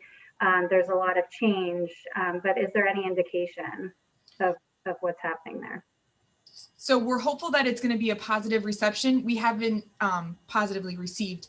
It is a very strong campaign that the SNA National is hosting, but I don't know specifically any exact legislation of what the new administration is going to put forward.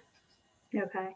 Jeff Sidewater is actually up after me, and he is the chair of the Public Policy and Legislation Committee on the School Nutrition Association. So he might maybe have some more details of that specifically. That's great. Yeah, and I do think as a committee, it would be worth looking into, taking this a step further and doing some analysis on the costs of eliminating that reduced lunch fee and what it might cost the state to fully subsidize free lunches for students in all districts. But I have one last question, bringing us back to the content in this bill. Is there any standardization of providing those with large balances information on the free and reduced lunch program? So I know a lot of districts, even in the negative balance letters and the communication that goes out to them, they are sent very frequently and often the free and reduced application, the letters. They work closely with their in-house social workers and counselors and doing anything to build that communication between the school and the parent or families to make sure and see why the negative debt is growing or it's increasing. So it is a constant daily ongoing communication that every school district tries to build and work on so that they can eliminate and find out why that negative debt is growing. I'm very curious of the correlation between, Guilford, for example, obviously lower percentage of free and reduced lunches as compared to some other towns, even within my district, and yet may have a high debt balance. So I'm just curious to see, is there something that some of the other districts are doing better communicatively, or is there a way that we can and should standardize in order to, sort of get everybody up to speed or reduce the shame involved in something like applying for free and reduced lunch. Obviously, providing free lunches or subsidizing that free and reduced lunch fee would be one step in that direction. But is there anything that we could do, statewide that would help us there? So I think that's worth looking into as well, because I do think some of the towns that have, and maybe the answer to this, is some of the towns that have a lower percentage on free and reduced lunch perhaps have a higher balance at the end of the year. So it does tend to happen. Districts that do have that lower free and reduced, they usually have more that live on that cusp of being not covered under free and reduced and not having enough to maybe subsidize the school lunch and breakfast programs there. So they are the ones that tend to have a higher negative balance, as opposed to a lot of districts in larger cities where their CEP and everyone eats for free, their negative balances are very minimal. We've actually, as an organization, well before I was president, we've had many, as you would say, maybe town halls of different methods of how districts get together and discuss what they can do and what are better ways to solve the negative debt. And people have gone anywhere from restricting power school access to not being able to attend a prom. They'll put it with their senior obligations at the end of the year, saying, okay, well, you didn't return your textbook. It's just like you didn't pay your lunch balance. Sometimes you cannot receive your cap and gown, or it's nothing academically prone, but it can be an elective that is of a extracurricular activity. So we do sometimes try to see the negative lunch balance as the same thing of returning your Chromebook now, since a lot of us are learning virtual, as well as your textbook and anything at the end of the year. So anything that could be linking those items together would be helpful in collecting, because parents are very aware that you have to turn in your textbook or you could have a fee. And that's not standard in all districts. It's just a general statewide statement. Okay, thank you so much. It was good to see you again. Good to see you. Thank you very much, Senator. Representative Lind.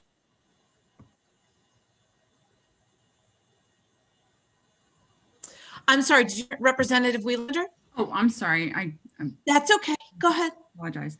I just wanted to mention just something to, as we are considering this this position and this bill is while I also served on the Board of Ed and I served on I was vice chair of our finance subcommittee, so I understand what the challenges are many of our food services programs are facing right now.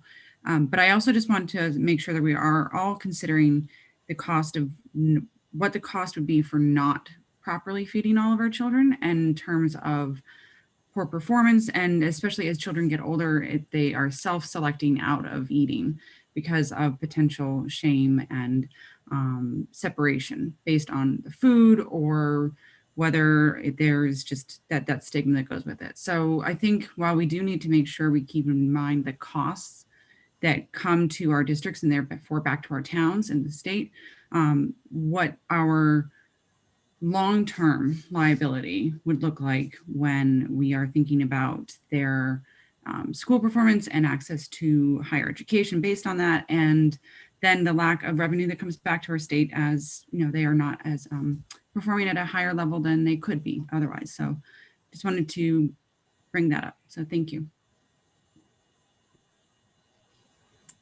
Thank you very much, Representative.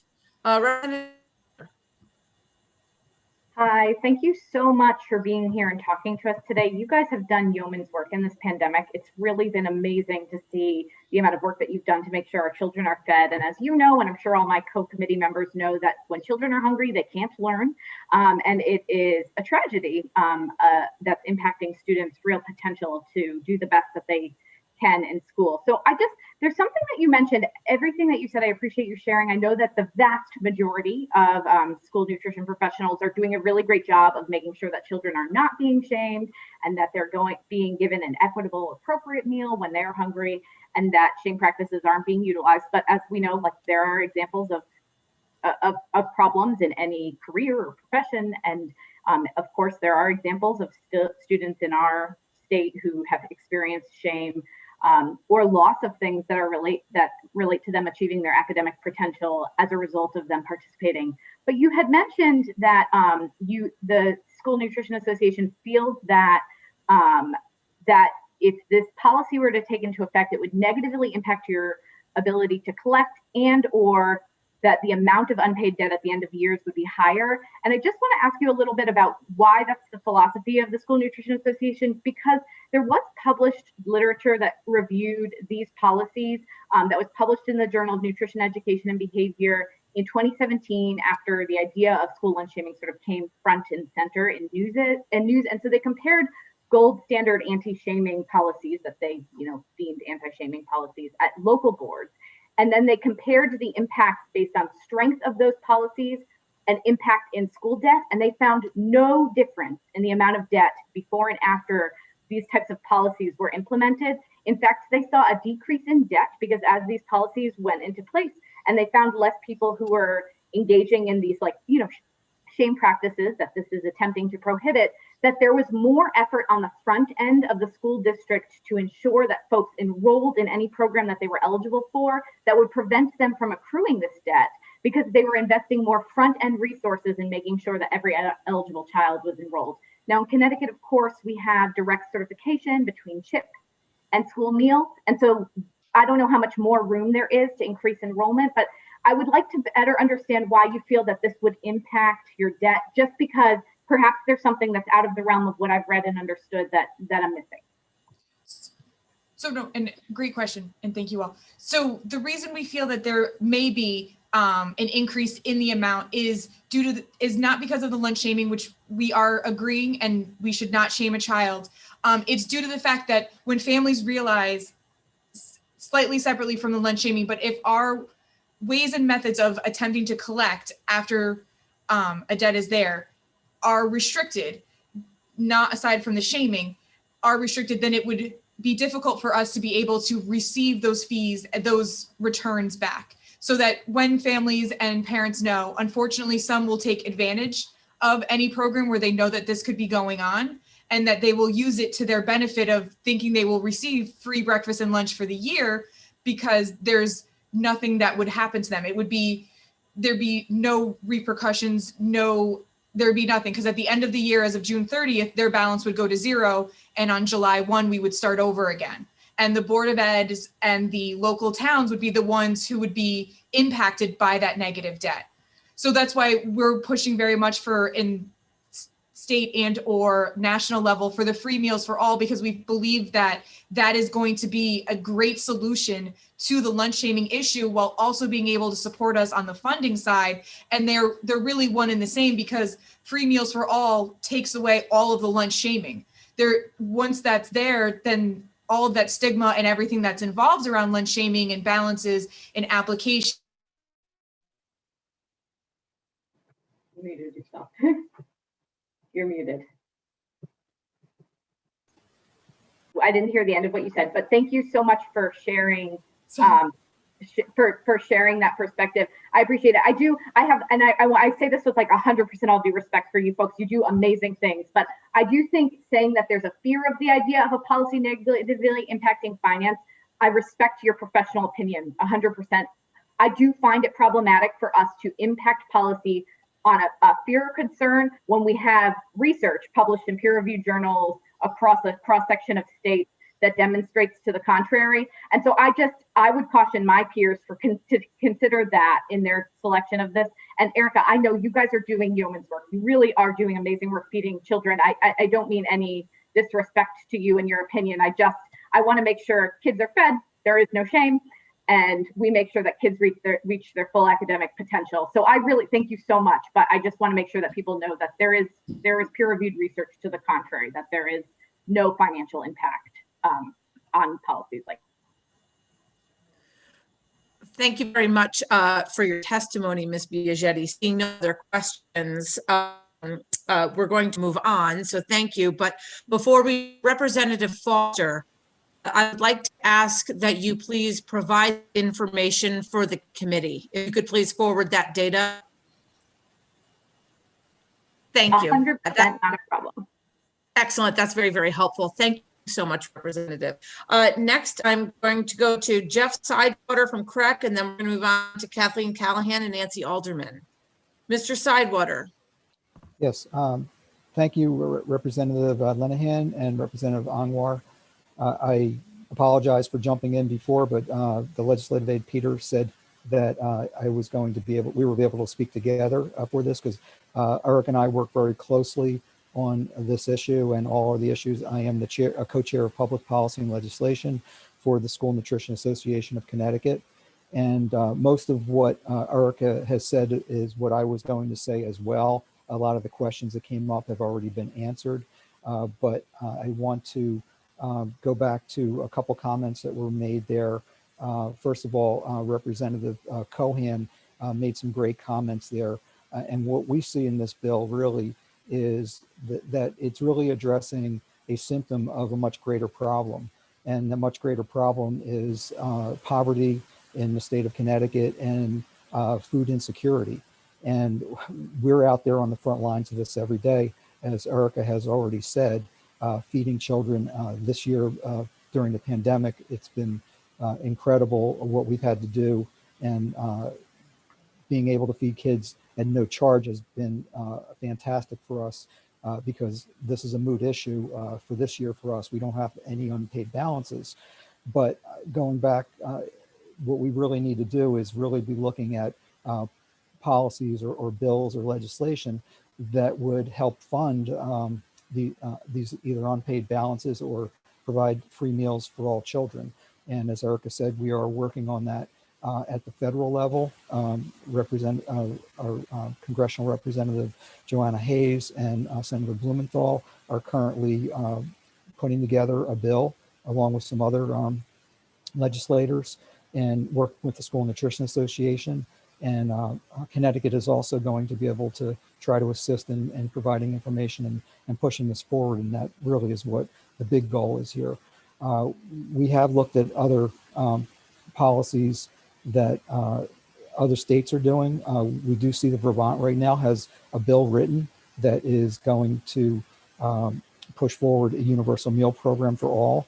And they're going to take the difference between what the federal government provides for funding and kick in the difference for meals so that no child will have to pay for meals, no parents will have to pay for meals there.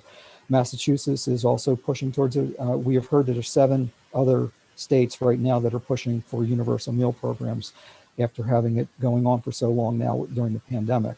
There are 13 states currently that have eliminated the reduced priced meal category. So that wipes out a lot of those negative balances for those families that are on the edge. But going back to Representative Foster's comment there about clearing the debt and the research from 2017, I'm not familiar with that. I am familiar with some of the information that we've gotten from our National School Nutrition Association that has shown that debt has increased. And I know just from my own experience at Capital Region Education Council that over the last few years, why we have had to clear balances at the end of the year due to policy at the end of the school year. Sorry about that, Mr. Sidewater. It seems as though the 3 minutes have passed. We thank you I'm very sorry. much for your testimony. And you submitted testimony, correct? It was with Erica's, actually. It's with Okay. Erica's. I also have your testimony from last year. Yes, and CASBO is also submitting testimony about the unfunded mandate part of this. Is that, you know, we certainly, we don't shame kids. We don't want to shame kids. We want to feed every child. That's our job.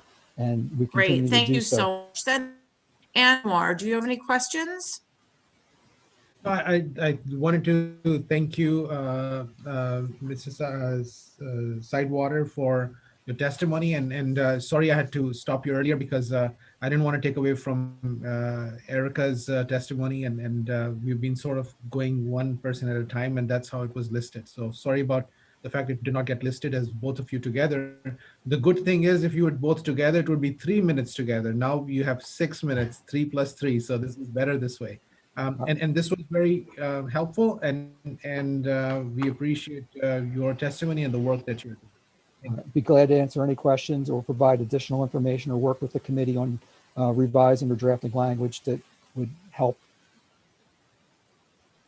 Thank you very much. Are there any questions from members of the committee? Seeing none, thank you very much, Mr. Sutter. We appreciate your time. I'm sure we'll be in touch.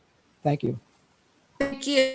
I'd like to call, please, Kathleen Callahan, followed by Nancy Altman and Sarah and Faith Voss-Winkle. Kathleen, hello. Hello. Thank you very much, Chair. It's so nice to see you. Very nice to see you. Nice to see some of my other people who have done work with us in the past. It's great to be here. Official intro here. Salutation, Honorable Chairperson Linehan and Chairpersons Linehan and Anwar, Ranking Members Martin and Delphine, Vice Chairs Welander and Bradley, and all other members of the Committee of Children of the Connecticut General Assembly. My name is Kathleen Callahan, a resident of Stratford, and the Community Programming and Development Lead at the Connecticut Women's Consortium in Handon. I'm also the chair of the National Association of Social Workers Connecticut Chapters Education and Legislative Action Network, and I'm here to voice my strong support for House Bill 6112, an act requiring a survey of court-involved youths. I'm also here to voice my strong respect for Melissa and Taylor, who spoke before me. They gave great testimony and answered some questions very well. So, using advocacy, training, and education tools, the consortium strives toward a behavioral health system which responds to the needs of women, LGBTQ individuals, and people of color, as well as to people and organizations that affect them. With emphasis on holistic, trauma-informed, gender-responsive care, the consortium works collaboratively with nonprofits, state departments, and direct service providers to promote environments that are safe, trustworthy, collaborative, and empowering. These environments also include those serving court and justice-involved youth who have experienced relationships and conditions that have often promoted the opposite. The Trevor Project's 2020 National Survey on LGBTQ youth mental health provides insight into the challenges facing these youth: mental health disparities, discrimination, housing instability, barriers to affirming healthcare, subjection to conversion therapy, and suicide. In July of last year, the American Academy of Pediatrics released an updated policy on advocacy and collaborative healthcare for justice-involved youth that recommends incorporating trauma-informed principles and practices throughout the juvenile justice system, including specific attention on LGBTQ youth. Both reports highlight the immediacy of broad, systematic research and data collection for comprehensive behavioral health service delivery. Recognizing the intersection of complex needs and the likely exposure to trauma and multiple barriers to support and care, we believe it is essential to provide care and services that address the special circumstances of court and justice involved lesbian, gay, bisexual, transgender, and queer youth. The need for surveying court-involved youths to ascertain the need for additional or improved services for those identifying as such could not be greater. In closing, I urge you to vote in favor of HB 6112 with respect and gratitude for your service and consideration. Thank you. Thank you so much, Ms. Callahan. I always appreciate your input on all issues, but especially these issues. And so I want to just take a second to say thank you for saying it's extremely important to recognize the intersection between complex needs and trauma. So for the members of the committee, can you just give, because when I was asking prior people who were testifying in favor of this bill, I was kind of getting at that, right? I want to talk about that intersection of complex needs and trauma. Can you take a second just to talk about how by surveying youths, how that will help to develop services or get kids that have those complex needs due to trauma so that we can make them happy, healthy, fully functioning members of society? Sure. And they did a great job. I know Melissa. I don't have the pleasure of knowing Taylor, but I do know Melissa, and she did a wonderful job. And I want to put out there first that any increased risk factors that we're talking about that are experienced by these youth, they're not inherent or intrinsic to their identity or nature. It just comes from the accumulation of stress over their lifetime, discrimination, prejudice, rejection. I mean, we all heard just this past week about how trauma accumulates upon itself, and it's added and added and added if it's not managed early on. So we also know, you guys in the committee for sure know, that data tells a story, and a lot can't really happen without data. So collecting data on this would show, first, are there services that are being provided that are adequate, or if the services that are being provided are not adequate, or are there no services or a deeper need? I don't think any, I was over here on the other computer while I was listening to all the testimony today and looking for more information. There's very little on sexual orientation, gender identity, and gender expression on youth in the justice system at all, court involved or within the justice system, that asks about that demographic. So I think it's pretty hard to actually see if they're getting the care that they need. And the care that they need is involved with not just sexual orientation, gender identity, gender expression, but it's the barriers they face prior to becoming involved. As with any youth that's involved with the justice system, there's usually a history of trauma. And if there was possibly homelessness due to not being accepted in their family and kicked out of their home, not getting health care, being taken advantage of for financial gain from other people, being abused, rejection. So I think the key is to, the way I look at things with trauma, even working with the Department of Mental Health and Addiction Services, where they're actually in the treatment end of things. And I love that you brought up SBIRT earlier, adolescent SBIRT, because even in treatment, even in medical care, even when you're actually fixing something, and here we're talking about justice environment where you're actually trying to provide correctional and rehabilitation to reentry into, it's always a chance for prevention. There's always a time where we could do prevention. So if there is a chance to treat these children, these youth, with the care and the respect and dignity that they deserve and probably has been lacking in their lives, it's important to gather that information and to know what we can do to better serve them. I couldn't have said it better. Thank you so very much. Senator Anwar. Thank you so much, Madam Chair. I just wanted to thank Kathleen Callahan for your testimony and the work that you're doing and the wisdom that you bring in your testimony. Thank you so much. Thank you, Senator. Representative Dauphiné.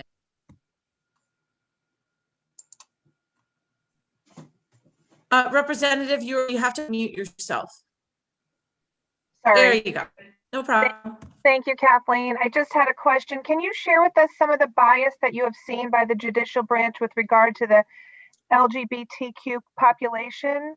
I am no expert in that, and I don't mean to if I did imply that there is bias. I think the reason we collect data to see if there is bias amongst LGBTQ youth in general, and I could provide information. You know, the Trevor report that I cited in my testimony has ample research on the bias they have coming into the justice system or into the court system under CSSD. So if I implied that they are having a bias, and I'm sorry if I misspoke or wrote something that said that, I think they come in with bias. That said, I think we all have bias in general, and we're in these systems. You know, we work in trauma-informed care, and that asks people to, instead of asking someone what's wrong with them, to ask them what happened to them. And I'm pushing on my side to take that even further and say, and what have we, the systems and institutions and organizations, done to you? And I think we all, with our own biases, being raised in this world that's a certain way, bring this out. So I think anybody that's a little different than what has been normalized will have bias. And I will stand by that, but I don't have any information or numbers on that right now. So I didn't mean that there was any bias that I was quoting within the justice. To me, the understanding is that this data, as Melissa had said, that this data is to be collected to ensure that they are not forgotten, that this population, their needs are met because they are complex and there are many different needs piled on top of one another. I guess I made the assumption that there were bias that were historically happening, and that was the reason for the bill. So that's why I asked. Yeah, no, I think, and it's a new bill, and I think it's because Connecticut is a leader in this. And I found something from Harvard Business Review that talked about last summer, that talked about that this data is not being collected, but the numbers of juvenile justice, Connecticut's leading the way in reducing the number, and it's moving from the justice system into the human services system. And for the kids that are still going to probation, to make sure that they are treated the way that they're treated in human services, which is hopefully empowered and respected in a trusting environment, feeling safe, that they can heal, because the goal is, even if there's a punitive element of it, because it's a justice system, that there's an opportunity for them to heal. So I think gathering the data to know how many we're talking about, how many young people we are talking about, and how best to serve them so that they don't continue in and out and cycle out of the system and then end up actually in the justice system. I thank you for that. So to your knowledge, there is no bias. You're just looking to see if perhaps there is. I am supporting this bill that is written to collect the data. Yes, I am supporting to collect the data so we know what to do going forward. Thank you. Thank you, Representative. Right, and excuse me, and thank you to Ms. Callahan. I will say, I agree with you. We don't know if there's a problem until we ask the questions, see if there is a problem. There are a few bills before this committee that actually speak. If we don't collect data, we don't have facts. So yes, thank you very much. Are there any further questions for Ms. Callahan? Seeing none, thank you very much. Thank you all for your time. Next we have Nancy Alderman, followed by Sarah Egan and Faith Voswinkle, and then Olivia DeFilippo. Ms. Alderman, how are you? I'm fine. I've got a puppy here who's been quiet the whole time, but my fear, I'm nervous that he's going to wake up and I'm not going to be. It will be. Listen, we'll all love it. No worries. Okay. Well, thank you. And good afternoon, all of you. So wait, there we go. Okay. So I am here to testify and support Bill 6110, which is the bill to concerning online sale and delivery of electronic nicotine. delivery systems and vapor products. So I'm Nancy Alderman. I'm president of Environment and Human Health. It is an organization that works to protect the public from environmental harms. That is our whole mission, and we try to fix policies that will better protect the public. So this bill will go a long way to keep electronic cigarettes out of the hands of teenagers and children. The FDA reports that e-cigarettes can rewire the teen brain to crave more of the substance and create a nicotine addiction. The types of brain changes that can occur may have long-lasting effects on attention, learning, and memory. Also, nicotine addiction can lead to regular use of tobacco products, resulting in long-term exposures to toxic chemicals. The types of brain damages that can occur are long-lasting, and that is the problem. By approximately the age 11, for girls and boys, it's age 14. The brain is about as big as it's going to get. But size aside, this organ at the center of sensation and intellect will continue to develop for years after that into a person's mid to late 20s. As a young person still maturing, brain swiftly builds synapses that act as bridges between brain cells. Learning to play the piano or mastering a new technology can come more easily than in adulthood. Unfortunately, so can addiction. Addiction to nicotine matters because using nicotine as a teen may have enduring impacts on attention, learning, and memory. And addiction keeps people using harmful tobacco products, but research shows that many youth do not understand how addictive nicotine is and have low-risk perceptions of products like e-cigarettes. Children and teens who smoke e-cigarettes are likely to go on later to smoke regular cigarettes. It's important that adults do everything they can to keep e-cigarettes out of the hands of children and teens. This bill will go a long way to making that happen. And I just want to say my dog is now rummaging around, which makes me nervous. But anyway, I will try to finish before he barks. So what I want to say, e-cigarettes are a really good example of when technology gets ahead of science. And this happens a lot to us in this world. So I think most scientists understood from the beginning when e-cigarettes were first brought on the market, which was in the 1990s, that these were inherently bad. But one couldn't pass regulations when there wasn't enough science. And that was the problem. This is not only an e-cigarette problem, it's a problem on many fronts, but it certainly shows itself in e-cigarettes. And now we do have enough science. It's taken 20 years to get enough science to really start to regulate these problems. They are harmful. And, industry has now tried to tell us they're good for adults because they will help them give up cigarettes. Well, they're not good for adults, and they certainly aren't good for children. You know what, Ms. Alderman, you're absolutely correct. I'm going to have to interrupt you. I apologize. It seemed as though our buzzer wasn't working. So I have to step in and just yell ding. Wait, so I've got to mute myself. I've got to get my. Right. So while she is doing that, I'm going to say thank you very, very much for your testimony. We're happy that we passed a bill so that it is now not legal for youth under 21 to purchase or have ENDS devices or any tobacco devices.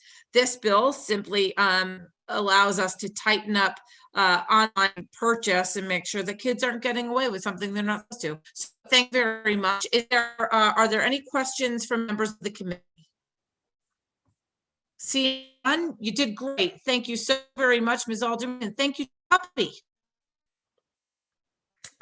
moving on now, we're going to welcome, please, Sarah Egan and Faith Voswinkle from OCA, and on deck is Olivia DiFilippo and Howard Savrowski. Hours. Oh, that was just awful. If there we go. Thank you very much, Mr. Clerk. Hi, Sarah Egan. How are you? Well, thank you. Hello to the committee. Good afternoon. It's actually just me at this point because Faith had to go. Faith Voswinkle had to go and represent us at another meeting this afternoon. I think she's incredible, and so please, my regards personally, and also the regards of the committee. I sure will. Thank you to the committee, Senator Anwar, Representative Linehan, Senator Martin, Representative Dauphiné, all members of the committee.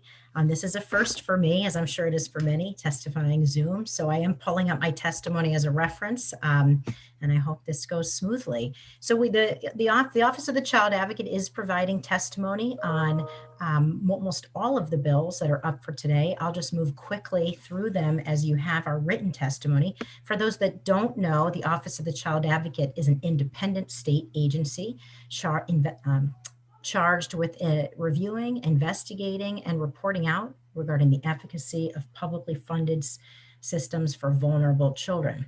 An emphasis on children in foster care, children in the juvenile and adult criminal justice systems, children with disabilities, and children receiving special education services. We're a multidisciplinary office, and we do our best to provide advice and consultation to legislators on recommendations that emanate from our work. The first bill I'd like to offer testimony on is Senate Bill 35, an act concerning financial assistance for post-secondary education expenses. This is a bill that's come up multiple times in this committee. I agree with the proponents of the bill that it's incredibly important.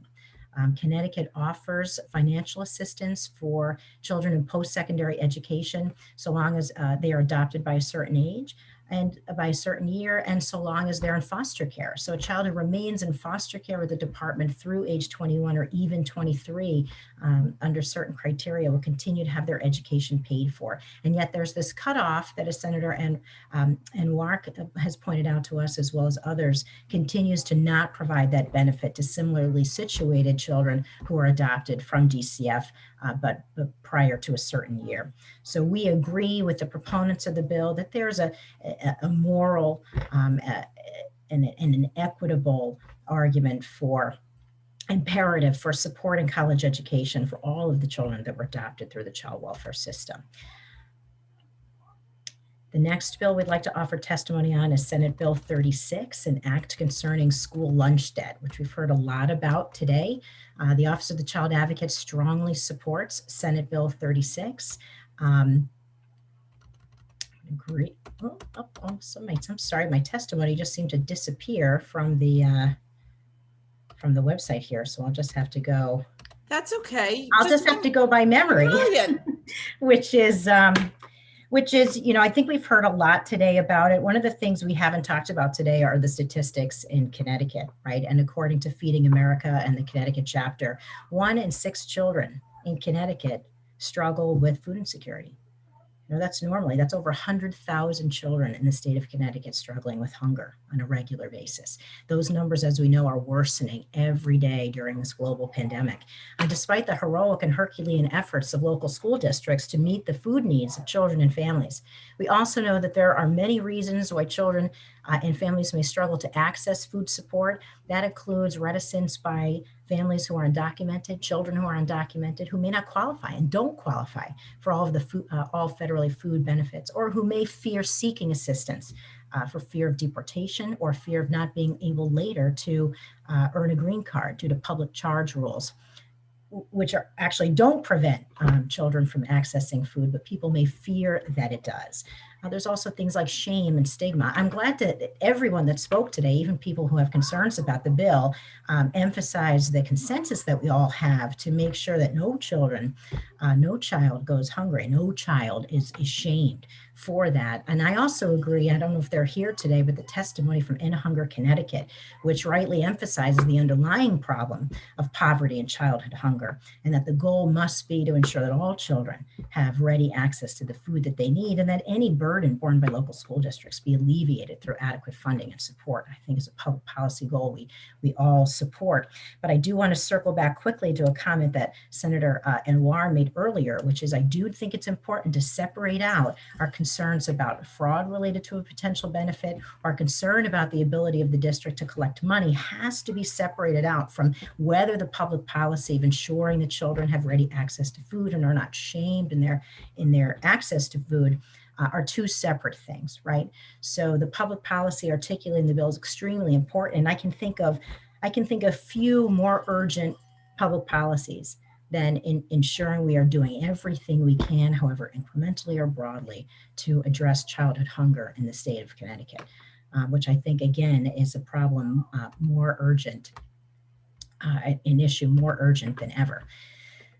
Since I still have a blank piece of paper in front of me for some reason, I'm just going to continue. The next bill I want to talk about is the licensure bill for Solnet. And let me just call that up real quickly here. So this is an issue that's been pending before the committee for a couple of sessions now, since the death by suicide of a 16-year-old girl. Her name was Destiny, at the Solnet Center in Middletown in 2018.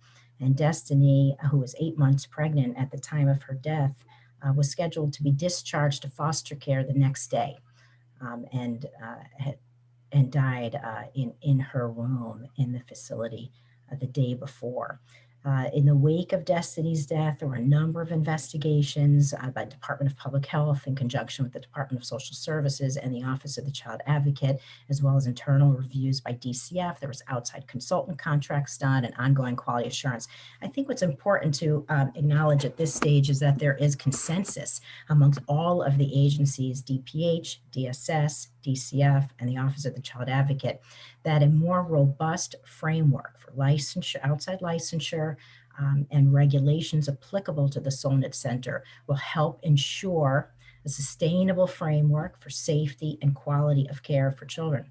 The Solnet Center and its previous incarnation, Riverview Hospital, have been the subject over the last 15 years, probably at least 3, if not 4 times, of legislative scrutiny due to concerns of safety and quality of care for children. Ensuring an outside inspection and regulatory framework and removing the license exemption that the state-run hospital has now is a critical component for elevating and sustaining high-quality care and safety, and ensuring transparency with other state agencies, the legislature, and the public about safety and quality of care. So we're gratified that the Department of Children and Families and the other state agencies have continued to work very collaboratively on sustained improvements at the Solnet Center, and that we all support this important public health initiative.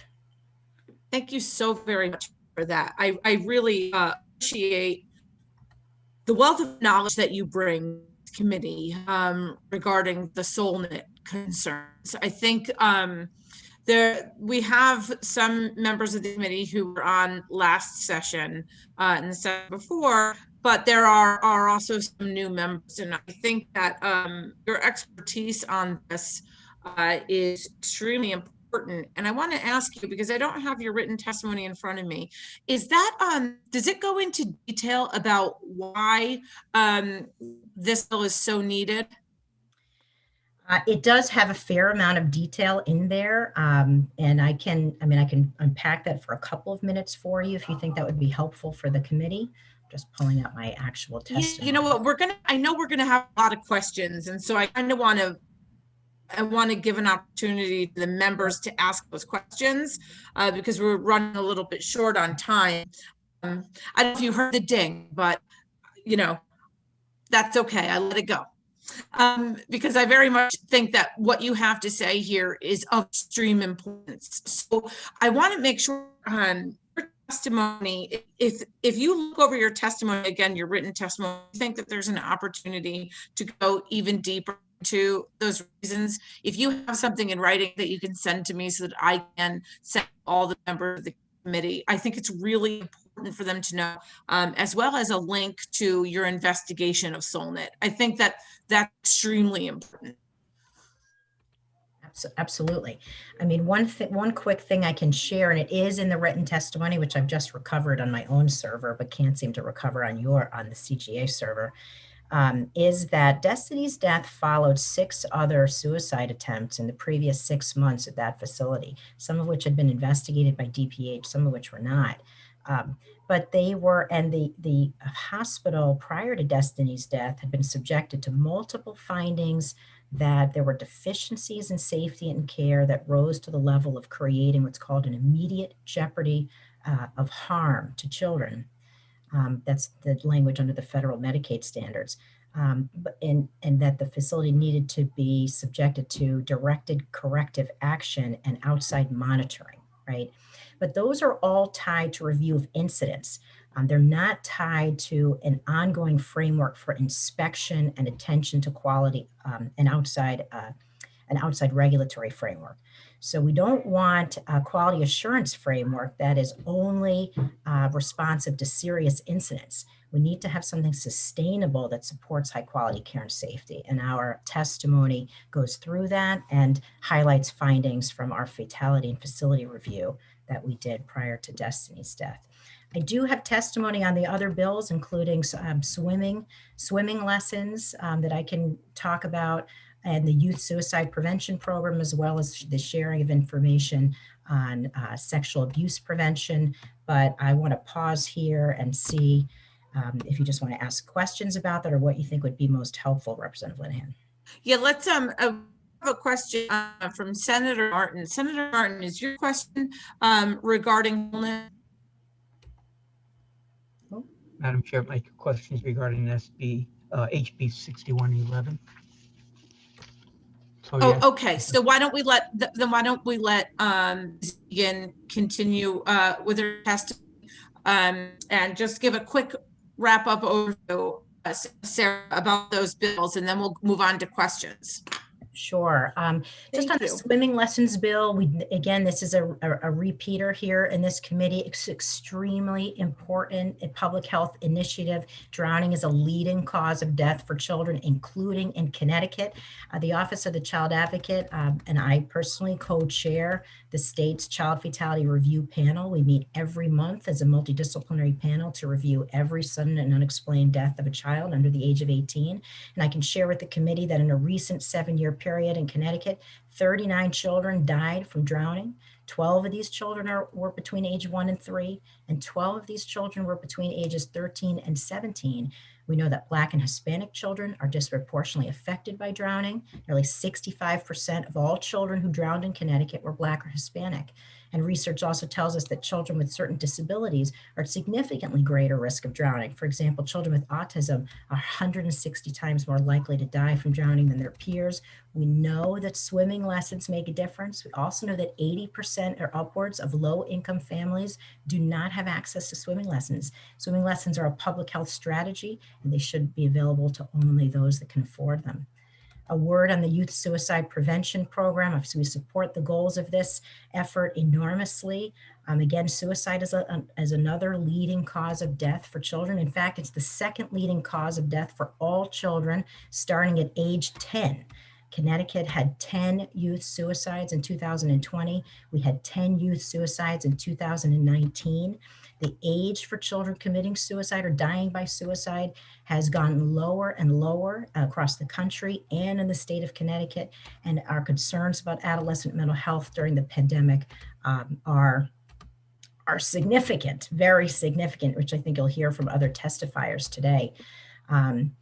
A quick word about 6112, an act requiring a survey of court-involved youth. This is not in my, some of this is not in my written testimony, so I just wanted to throw my support for this bill and say that, the federal government and the Department of Justice have made findings that children who are gay, lesbian, transgender, questioning, bisexual are at unique and heightened risk for bullying, for victimization, for sexual abuse, including in facilities. And best practices for these children are continue to evolve. The listening sessions conducted by the Department of Justice are a good example of how hearing from youth themselves about what they need and how their needs are being met are going to be key to continuing to improve a responsive system. This is the Committee of Children. I think the more we can hear from youth themselves about what their needs are, the better we can ensure our system is for them. And lastly, Bill 6113, an act requiring the provision of information concerning child sexual abuse. I think the main point I'd want to make here is that we have an enormous way to go in terms of having a comprehensive community-based approach to prevention of child sexual abuse. And I do think that one of the biggest hurdles we have to clear is raising people's awareness about the prevalence of child sexual abuse in communities, in schools, in child-serving organizations, as well as in homes. And I think we see this in some of the other testimony you'll have here today, that child sexual abuse and harassment is actually not an anomaly. It's actually fairly common. And many children will experience that before they turn 18. And many children will never tell anybody and will never report it. So it's very important to share information in the community settings where we can, and help raise parents' awareness and help them feel comfortable that they have the information and tools to protect their child the best that they can. Thank you, and I'm happy to answer any questions from committee members. Thank you so much for that. I really appreciate, I think a lot of times when a bill, especially out of this, when we put it forward and we pass it out of committee and it doesn't make sweeping changes, people think it doesn't affect. That's not the case. When we're talking about 6112, that very large dent in the ability for these kids forward and for parents to see it before they get to the point where the abuse is happening and that they're in the grooming process. So that bill is actually really aimed towards prevention. It is easy to do. It doesn't cost much money. It's checking all the boxes. Just don't see why anyone would be against that. I do also appreciate your comments on all of the other bills. As for the committee's knowledge here, 6111 was originally a bill that was done through your office and mine. It was a partnership, and I think it's evolving into something really great. And I think it's going to be a big deal of difference. I would say post-COVID, but we're not in post-COVID yet. During COVID and after for kids' mental health. So thank you so very much. Senator Anwar, do you have some questions for Ms. Egan? Yes. First, thank you so much, Ms. Egan, or Dr. Egan, I believe, right? Dr. Egan no, not Dr. Well. You sound like a doctor, right? Who knows about what? Well, I must be working. I'm a lawyer, so not a doctor. Well, I wanted to thank you for your testimony, and I also want to thank you for sharing your wisdom, intelligence, and compassion in the work that you're doing. It really helps clarify a lot of things for somebody who's not an expert in these fields. You bring about a better understanding for us, and then you're patient to be able to walk us through why some things are needed. So I wanted to just thank you for the work that you are doing and for your testimony as well. Thank you. Thank you, Senator. Thank you, Senator. And next question for Ms. Egan would be Senator Henry Martin. Thank you, Madam Chair. Hi, Sarah. How are you? Thank you, Sarah, for testifying. A question regarding 6111. Given that there's an existing infrastructure through the Connecticut Suicide Advisory Board, the bill calls for your office to start a pilot program. And I think what I heard today was, listen, there's probably not a need for that. But I just wanted to get your thoughts about, us transferring, the duties of this, I guess, the current infrastructure, the Connecticut Suicide Advisory Board, and what all the good that they're doing, does it make sense for us to bring this over to you? And even, you know, if we gave you money to take the bull by the horns and take charge of that? I just wanted to get your thoughts on that. Yeah, thank you for that question, Senator. I read the bill as, and I'm happy to work with the committee members on any refinements to the language. Right, the Office of the Child Advocate is part of the Connecticut Suicide Advisory Board. Right, we work very closely. In fact, that's why Faith Boswinkle was going to present with me here today if she could. She's our representative on that board, so I'm going to do my best in her absence to speak for her. And she's very active in working with Tim Marshall and DCF on where the training dollars go, and in allocating resources to get trainings to school. So I think we really read the goals of the legislation as being intentional in targeting resources that are available to community outreach in some of our highest need communities or communities that have experienced a suicide. I think there's a couple different mechanical ways to do that. And, as others have said here today, the Connecticut Suicide Advisory Board does not have its own line item in the budget for funding. It does rely on federal grant funding, which I do think from a public policy standpoint is something we have to look at in Connecticut, because the grant funding is not necessarily as reliable. For comparison, Senator, Massachusetts Advisory Board has a $4 million state appropriation for prevention work. So that's just a comparison number to think about. I listened very attentively to the exchange with Tim Marshall from DCF today, and he would be in a good position to respond to the committee's questions about where the federal grant dollars are going now. One thing I did want to point out to for committee members that may not be aware is there's a lot of federal money that's coming in right now to the state on the education side. I want to say over $400 million. 90% of that, that's already being appropriated. 90% of that goes to local school districts. 10% of that is going to be held by the State Department of Education, all of which has to be spent in furtherance of the federally outlined priorities, which include not only educational recovery for kids during the pandemic, but also include specific attention to children's mental health and social emotional well-being. So I would raise with the committee to the extent that a lot of this has to do with how to best use state and federal dollars to target our most effective prevention efforts, if whether some of those dollars, because I don't think we're talking about huge amounts to support training and outreach, whether some of those dollars could be earmarked for suicide prevention training like QPR, right? And making that available to all of our school districts.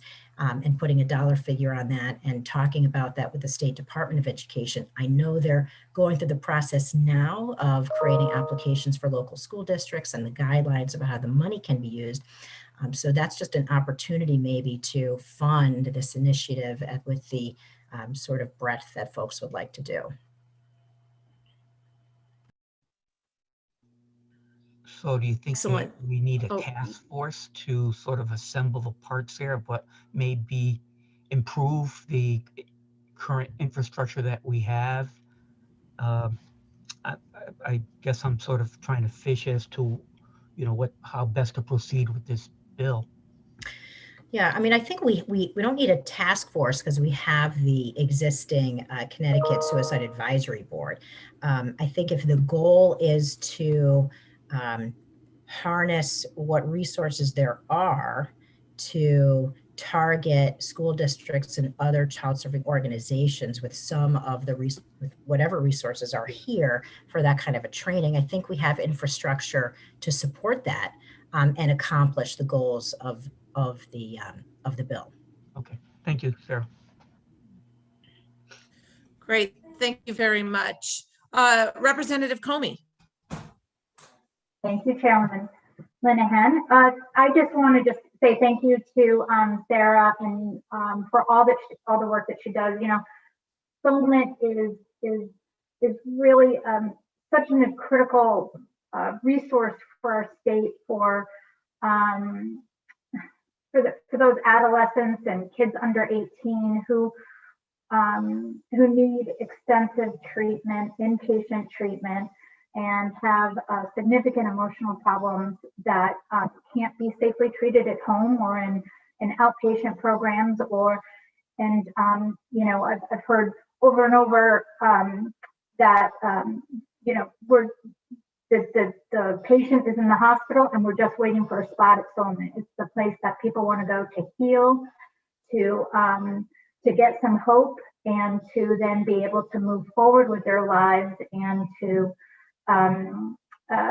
go back home or to live in a safe environment that works for them. So they never refuse treatment for anybody based on their ability to pay, and they've got a really comprehensive family-centered approach, as well as an integrated community, you know, within the community programs and the community care. So I know that you're just a staple to their work, and just wanted to just give you a thank you for your role in helping these kids recover and lead productive lives. Thank you, Representative.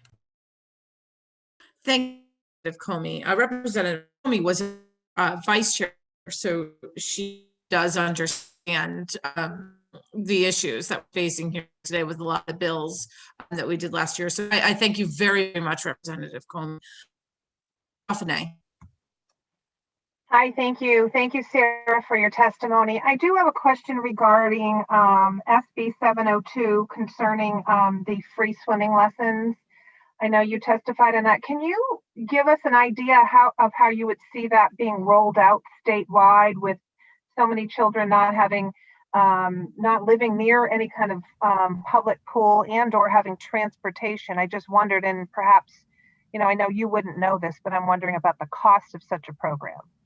Yeah, I think that's an excellent question. And I read through the testimony that DEEP provided on the bill, and they did express some concern about implementation. And they noted that the current drafting of the bill calls for swimming lessons in state parks as opposed to, let's say, swimming pools. So I think, you know, it would be important to work with both DEEP and some of the Parks and Rec folks, as well as the YMCAs, who do a lot of providing free and low-cost swimming lessons to kids and to families, to put together a framework for over time that where we could set a goal of ensuring that all children in the state have access, including children with disabilities, have access to affordable or free swimming lessons. And I think that the infrastructure for that, as you're pointing out, would have to be multifaceted, right? Because some kids may have access to a local pool, some kids will have access to their local YMCA,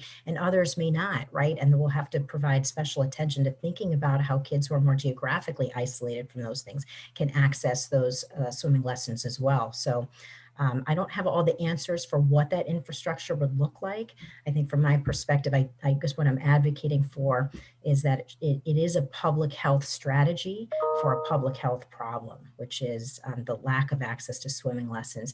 And I think important to make sure that any bill or any state strategic plan on swimming lessons includes specific language about how to ensure access for families who have children with disabilities, who I think sometimes don't have access.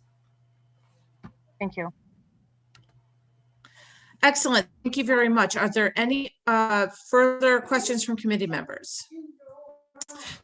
None. Thank you very much, Sarah Egan. We appreciate and give our regards to. Thank you. I will. Thank you.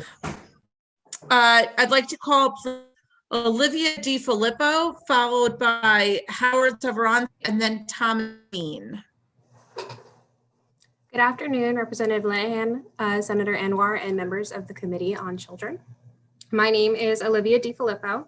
I work at the Connecticut Alliance to End Sexual Violence, and I'm a Master's of Social Work candidate from the University of Connecticut. The Alliance is a statewide coalition of community-based sexual assault crisis centers and the state's leading voice to end sexual violence. Our mission is to create communities free of sexual violence and to provide culturally affirming, trauma-informed advocacy, prevention, and intervention services centered on the voices of survivors.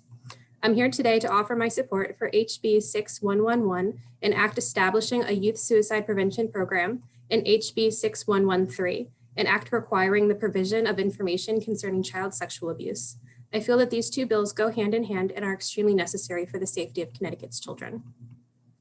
During the COVID-19 pandemic, the National Sexual Assault Hotline and sexual assault crisis centers across the country have reported spikes in calls from child victims of sexual assault. Research also tells us that the true number of sexual assault victims is always higher than indicated in statistical reports due to the victims who do not or are unable to report the abuse to law enforcement or crisis services. With these facts in mind, I turned to the experts on child health. Data from the Boston Children's Hospital tells us that death by suicide is the second leading cause of death among teenagers in the United States. Sexual abuse, in addition to the many trauma-related symptoms that result from such abuse, is always listed as a leading risk factor.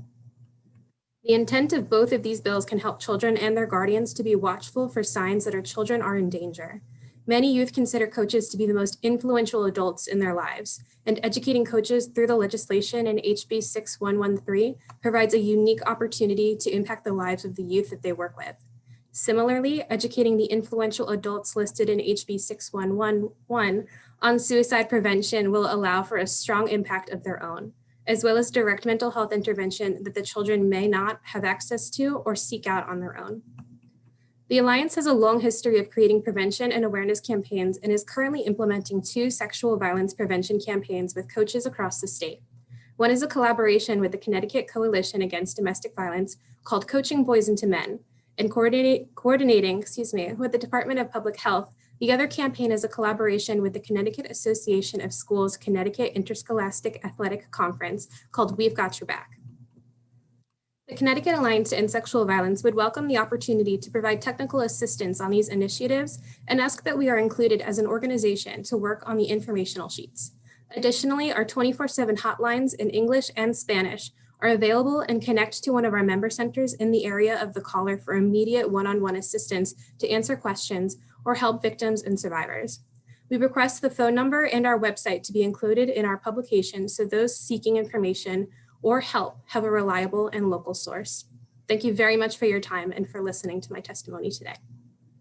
Thank you so very much for your testimony. And I feel very sad now that I can't put myself on camera, because if you had seen me, I was practically jumping out of my seat saying, yes, yes, thank you. We would love to have you involved. I think that's so important. I think you brought up a really good point too, is I'm sure we would have gotten there. At this point, we weren't even talking about it being in multiple languages, but that's obviously extremely important. I thank you so much for your work.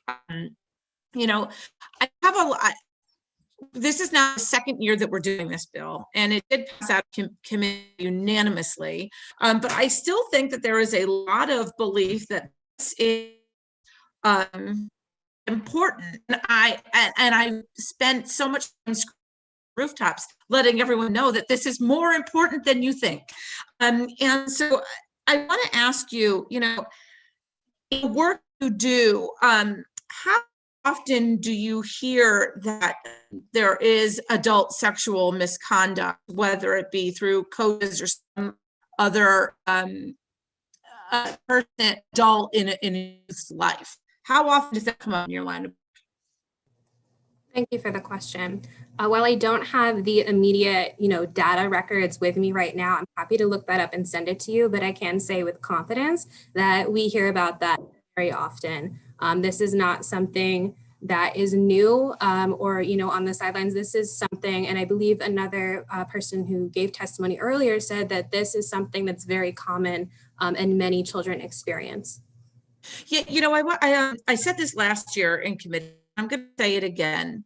It was an incident that I witnessed where a youth basketball coach actually, after practice, was kind of jigging around with one of his 10-year-old players, and he was he did jujitsu. Keep in mind, this was basketball practice, and so playing around, he did jujitsu on the kid, brought him down and laid on top of the child in what was presumably a jiu-jitsu move. He laid on top of that kid for over 10 seconds. Let's talk about that for a second. How long is 10 seconds? I mean, if we're going 1, 2, 3, That's a long time, 10 seconds. Parent, I mean, I ran over and told him to get off the child. The parent was at a loss, right? So they didn't know what to do. They were frozen and they were a little bit nervous about jumping to conclusions, right? I have running up and being vocal. So this legislation is aimed at empowering not just kids, but all to speak up regarding the grooming process so that we can speak up before a child is abused. So I know you don't have like actual data in front of you, but just through your experience, and children are abused. Just take a quick guess. I'm not going to hold you to the number, but what percentage of the time do you believe that abuse, that there is a grooming period for that prior to actual abuse happening? Thank you for your question and for drawing attention to that, because we know that stranger danger is often a myth, and that usually the victim of sexual assault or the survivor of sexual assault knows their victim. And that's especially true with child sexual assault. More times, I would say a majority of the time, the child knows the abuser and it's somebody in their home. It's very rarely that's the stereotypical man with a trench coat, right? So I thank you for bringing that to everyone's attention, just to, eradicate the myth that a good, very like high majority percentage of the time, it is somebody that they know. There are those grooming behaviors that are happening, and that's exactly what this legislation is aiming to educate about, to let them know that this is something that's going on and to see it right in front of them. And in your practice, ever, spoken to someone who said, man, I wish that I had paid attention to those signs and thought and spoke?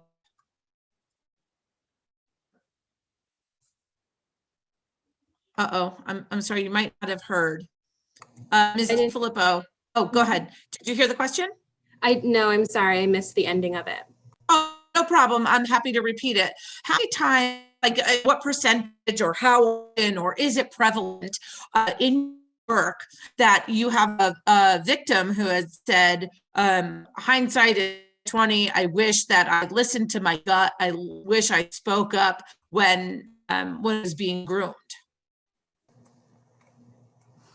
Well, yeah, of course I can't speak to every survivor's story, but it is very often. And I do want to also clarify that it's approximately about 100% of child sexual assault cases involve grooming. And so, as they have education, as they continue throughout their lives, you can look back and think about, the different steps that could have taken place. But something that we also really focus on is empowering them to know that it's never their fault.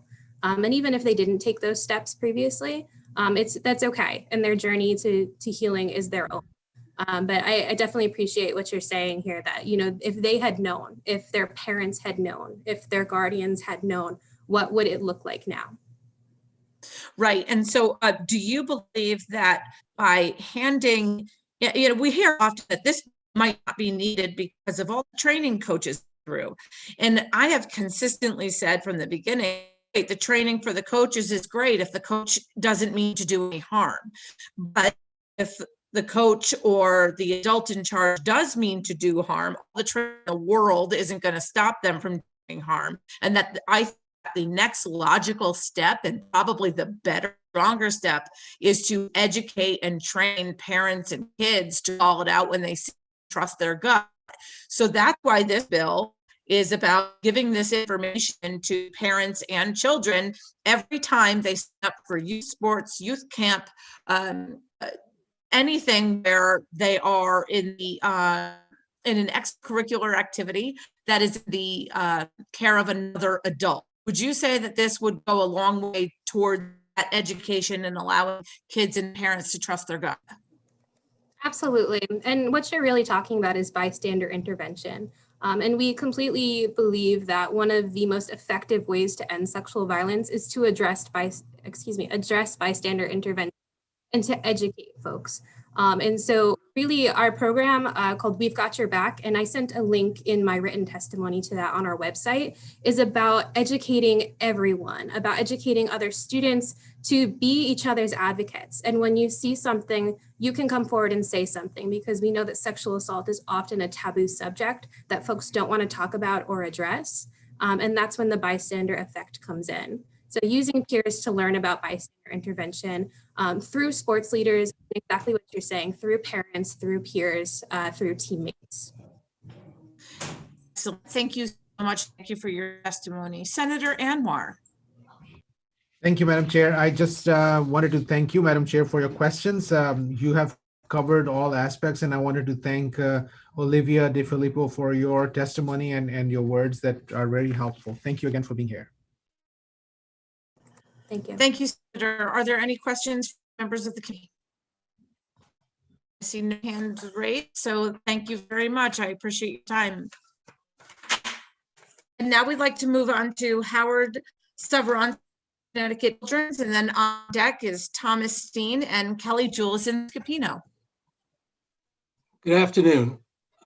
Senator Anwar, Representative Linehan, members of the Children's Committee, thank you for this opportunity to testify in support of House Bill 6111, an act establishing a youth suicide prevention pilot program.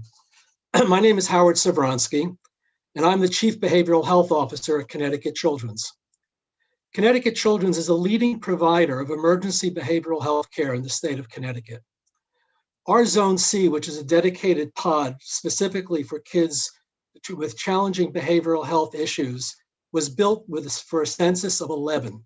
Over the last several months, we've been running a daily census between 20 and 30 children. Last week, I spoke to one of my staff, a very seasoned social worker who's been working in the ED for 5 years. And in tears, she reported to me she has never in her life seen children who want to die. Suicide, as we've heard, is the second leading cause of death for children in both Connecticut and throughout the country. Connecticut Children's is the only independent children's hospital in the state of Connecticut. We are committed to treating the whole child, integrating the medical and behavioral emotional health of all of our children in all of our care plans. Our country is in the midst of a mental health pandemic that is causing an increasing number of children to seek mental health care, sometimes directly associated with an underlying medical condition, such as a serious eating disorder, requiring acute medical intervention. But there is also an alarming increase in the rate of suicide attempts presenting in our emergency room.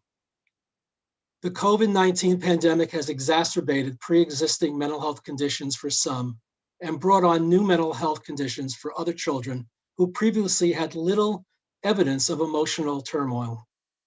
Recognizing the growing incidence of suicide, Connecticut Children's Emergency Department began screening all children starting at the age of 10 for risks of suicide. In 2019, our first year, over 16,000 children were screened in the emergency room, including those coming in for medical conditions. 16% of those children screened positive for risks of suicide. What we found disturbing is that the trend over the past 3 months, the rates of positive screens in November were 24%, in December 21%, and in January 23% positive. The results of our screening underscore the fact our children are suffering in silence. We need a more proactive approach that will allow for greater identification, screening, and referral. Therefore, we strongly support this bill that will equip an army of individuals with the tools they need to engage in early identification, screening, and referral in an effort to prevent the life-changing actions taken by a child who is distraught, depressed, and consumed with the thoughts of harming themselves. Thank you for this opportunity to speak today and to help advance the need for suicide prevention. Thank you. Thank you so for your testimony and for the work you do. The work that you do at Connecticut Children's has actually had an effect on me personally and professionally. I will say that it was that screening that you do for children in the emergency room that actually was led to the bill that passed this committee in 2018 that mandated that we have suicide screening in schools starting at age 10. And then it was the business committee or of the collaborative to then change that based on one of the doctors from your emergency room who came in and spoke to our collaborative, actually now started screening for kindergartners. That's how important this is. So I can't thank you enough for the work that you do, for the work that everyone at Connecticut does. I very much appreciate everything that you do. With that said, I'm sorry that my audio went out for a second, and you gave positive screens for risk of suicide age 10 plus at 20% in November, 21% in December, and 23% in January. What was the average percent of positive screens prior to COVID? It was about 16%. That's quite a rise. Yeah. And so I want to ask, when kids are screened, they've been screened and it's been determined that they are at a higher risk for suicide, what do you then? So the kids go through an initial screening, usually done by one of the nurses at triage. And if they score at a certain level of positivity, then they are transferred over to our Zone C, where a social worker or another provider would administer another Columbia scoring tool, which goes into a little bit more depth into what is going on with the child.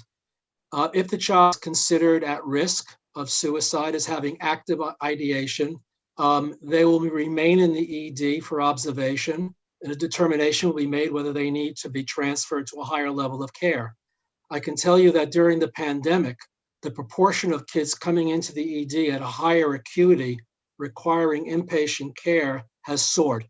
So of the 27 kids I think we had this morning, 21 are waiting transfer to inpatient psychiatric care. Oh, and as you probably heard in other conversations, there is a tremendous limit to the number of available beds in the state. So it's not uncommon for kids to spend days or weeks in the emergency room waiting for an available bed to help treat their acute mental health disturbance. Would you say that part of why the wait is so long is not just because of beds, but do you believe that there is a shortage of psychiatrists with a specialize in pediatric or adolescent psychiatry in the state of Connecticut? Yeah. Well, there's been a shortage for 40 years of child psychiatrists throughout the country. 20% of the kids who have mental health conditions are treated by child psychiatrists. The bulk of the children are treated by their pediatricians. And we are actually engaged now at Connecticut Children's in a very robust training program for our local pediatricians to teach them more about screening, assessment, and treatment of low to moderate acuity behavioral health disturbances in their kids. Because we feel strongly that building a strong, comprehensive, integrated medical home for children where they see their pediatricians probably more than anybody else is really the most effective way of delivering this level of care without having to rely on specialists who are very difficult to identify and locate. We're actually in Connecticut, in the Hartford area, more fortunate than elsewhere because we've got actually a higher proportion of child psychiatrists here than in other parts of the state and country. But it's still a terrible shortage now. Yeah, this committee is going to be very focused on that in the coming weeks. And so, I hope that you and I and hopefully Senator Anwar about that very specifically as we move forward. But I am very well aware of the work that you do at Connecticut Children's, almost a little too aware. Thank you so very much for you and your energy and your time. With that, I'm going to hand it over to Senator Anwar. Thank you so much, Madam Chair. Howard Saransky, thank you so much for your testimony. Thank you for waiting today, because you're towards the end of the number of people on the list. And we have had multiple conversations on this topic offline, and every time you tell me about the ground realities and the Children's Hospital, the work you are all doing, your team led by you, you're doing God's work. We cannot thank you enough. You're literally helping our children, our state's children, and we as legislators need to empower you and then listen to you and make sure we are able to be part of the prevention aspect at a much broader level, so we can actually help you out. So the numbers that 1 out of every 5th child in our state right now, at least who has got medical problems and going to the hospital, may have a problem and then have suicidal risk, is really an eye opener and a rate that is should keep us up at night, all of us at night, so that we can actually do more as a community. I don't have any questions except the fact that your words and your work, because this is something that you've been doing throughout your working career, means a lot to me and carry a lot of weight. Thank you. Thank you so much. Representative Wieslander, please. Hi, Mr. Saransky. I just want to also say thank you for what you're doing. If you could clarify, because I think some people are might be under the impression that if we speak with younger children about suicide and suicidal ideations, that puts that idea into their mind. And if you could just speak to that and how important the screening is to recognize something that's already there, to make sure we can identify before it becomes a tragedy. Well, you know that suicide is still a very much of a taboo subject in our culture. And there's been a long-standing myth that if we ask somebody about suicide, we're encouraging it or provoking it. Mm-hmm. What is amazing is the suicide screening that we're using is like 4 questions and direct. You know, are you thinking about killing yourself? Have you thought about it today? Do you think that the world is better off without you? And do you have a plan to kill yourself? And I think the underlying issue is the comfort that we have as an adults in asking the question, and our uncomfortable reaction to taking on the responsibility of asking the question, because we're not always have the resources to respond should we get a positive reaction from the child or the adult. I hear this from pediatricians a lot. I don't want to ask the question because then I'm responsible for doing something and I don't know what to do. So I'd rather not know than ask. But I think what's very clear is that there is no damage to the child by asking. I would propose that there's probably more damage by not asking and allowing the child to continue on with their life, to silently suffer with that depression and that sense of hopelessness without anybody reaching out to them and asking them to express that emotion. So I'm really thankful for your question. I think it's a really important one.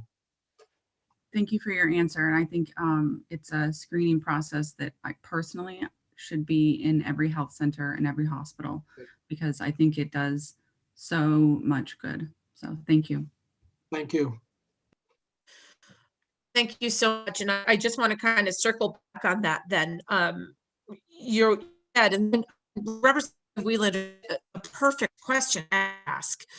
And so then you came and you said that you would, that the fear is that if they question, they have to do something about it. And you would rather have them question. So that is why this program that we're looking to do is QPR, which is question, persuade, and refer. Exactly. So with that said, the question part of it, The reason why we want this to go in every municipality in the state of Connecticut in the trainer model is so that therefore that training in each municipality can train anyone within their. Just to do a very quick, overview of QPR, that training, can anyone do it? And its main purpose, please correct me if I'm wrong, is to build that confidence, feel comfortable getting involved, question, and then knowing what to do with the answer when they have it, correct? Correct. But I think that the critical thing for all of us to keep in mind is that last piece is, what do we do about it? And I think this whole issue around child suicide and suicide, the plague of suicide begs the question is, do we have a sufficient network of community mental health care out there to respond and to respond to the needs of these kids that we're identifying? And that's something that I'm deeply concerned about. It's something that requires a comprehensive review by both our legislator and all of our stakeholder groups. Because without the ability to provide adequate care, then we're subjecting kids to, revealing their innermost thoughts and fears and not being able to respond quickly and appropriately. So not only do we need to train people on how to engage kids in the conversation, but we also need to make sure that they know what to do when they get a positive response. They know where to refer, how to refer, and more importantly, we have to be careful not to be complacent thinking that our system has capacity. Because what I hear from our pediatricians is that they can't find resources for any of their kids. So they're, dealing with kids sort of off the cuff because there are no psychiatrists available, no therapists are available, our clinics are overrun, and partly that results in kids coming to the emergency room. So there's a systems issue here that requires and demands our close attention. Thank you so very much. And I really look forward to continuing the conversation offline and again, Anytime. hopefully in some forums so we can help people understand, including other legislators, exactly where we are. Because I think those of us in the know are about it, but I'm not so sure everybody's in the know. So I look forward to partnering with you on that. That's going to be very important. Anytime. You know where to find me. Or two. Are there any other questions from members of the committee? Seeing none, thank you much. And we'll... Thank you all. Thank you for all you do. You as well. I'd like to call, please, Thomas Steen, followed by Kelly Julison Scapino and John Catalin. Hello, everybody. My name is Tom Steen. Thank you for the invitation to testify today. Thank you, co-chairs, ranking members, and certainly the honorable members of the rest of the committee. I applaud your work. As you read my testimony, and I won't read it for you today, I'm going to talk to you from the heart. I am a lost survivor to suicide. I lost my son 11 years ago. And I think this conversation needs to have a face. And that face is the people that we've lost. The young person that you heard today that died by suicide here in the state, it's just not his immediate family. There are hundreds of people that have been affected by that suicide this morning. So we should all think about prevention, which is what we're talking about and what House Bill 6111 is all about. But it's all about postvention. How do we deal when there is a loss? And then grief support. When my family lost Tyler 11 years ago, there was nothing here in the state. I'm pleased to report to you, because of the work of the Connecticut Suicide Advisory Board, there is now services. There is capacity. There is a place where folks can go if they really want the help that they need. And I applaud my colleagues, Andrea Duarte and Tim Marshall, because they found a way to work together. Two departments work together to create that entity so that now there's one baton leading what we're trying to do here in the state. So I encourage you, I know there's part of the bill that you're considering has a pilot on, the resources are too limited here. I think the capacity is already in place, and I think Senator Henry was suggesting that in his questions and such. You should know that there's a lot more programming going on in the state. Yes, QPR, and by the way, I'm a master trainer at QPR. So Tim told you there were 400 instructors that were trained in the state. Well, I trained most of them. So I'm on the ground. I'm in the weeds, and I worked with 40 school systems here in the past 5 years, training their personnel in QPR, but in other suicide prevention training programs, which are just as good. The key thing about QPR is it's evidence-based. Some of these others aren't. They're research-based. I'm a volunteer for the American Foundation for Suicide Prevention. I'm their past co-chair. I lead their education committee now. And many school systems in the state have used programs through them. And how do I know that? Because I did the training for the school system. So there's a lot of stuff going out there, but it's just, I call it the amoeba effect. It's all over the place. And so by virtue of this type of bill, and just the fact that legislators are now speaking about suicide prevention, postvention, and grief support, it's going to bring us way further than we've ever been before. So I salute you all. Please know that suicide's a lifespan problem, and I've heard the previous testimony from Connecticut's children. And by the way, I train their staff in QPR trainers before they rolled out their program that the previous testimony was sharing with you about. It is about learning how to ask the question. You're not being afraid to talk about somebody's mental health. And then how do you persuade them? Because people who are in the dark, deep place, whether you're a young person or you're an 80-year-old person, you're in that dark, deep place, and the pain is so great that you're afraid to talk about it. You're afraid about the stigma, the embarrassment, and all that stuff. So we all have to be more comfortable and straightforward. The Connecticut Suicide Advisory Board has been instrumental in a program called the Gizmo Project, which is helping young people learn about their mental health. We know that the #1 protective factor for youth suicide, by far, AFSP's got research, many other organizations research, is trusted adults. The problem is, and the previous testimony shared that, as well, trusted adults need to understand that's just what they are, and they can't be afraid of the subject. But on the other hand, we have to teach our kids that it's okay to have trusted adults in your life so that you can reach out. And we can connect folks to help that desperately need it. So it's really a lifespan. White non-Hispanic males, 25 to 55, are most at risk in our country, and that same data applies here from Connecticut. So got to be sure we look at it in a global kind of way. Thank you, Mr. Steen. I want to address that because I think that's a really good point. You did mention that there's QPR training in the school system, and indeed there is. And this bill is specifically focused on the school for that very reason that you're talking about, right? I mean, it's your trusted adult. So who are their trusted adults? And it could be anybody. And so we want to make sure that any trusted adult could have this training. I want to thank you so much for being a master trainer and all you do. And please accept my most heartfelt condolences on the death of Tyler. The fact that you are turning this into helping to save other parents from the same grief is truly commendable.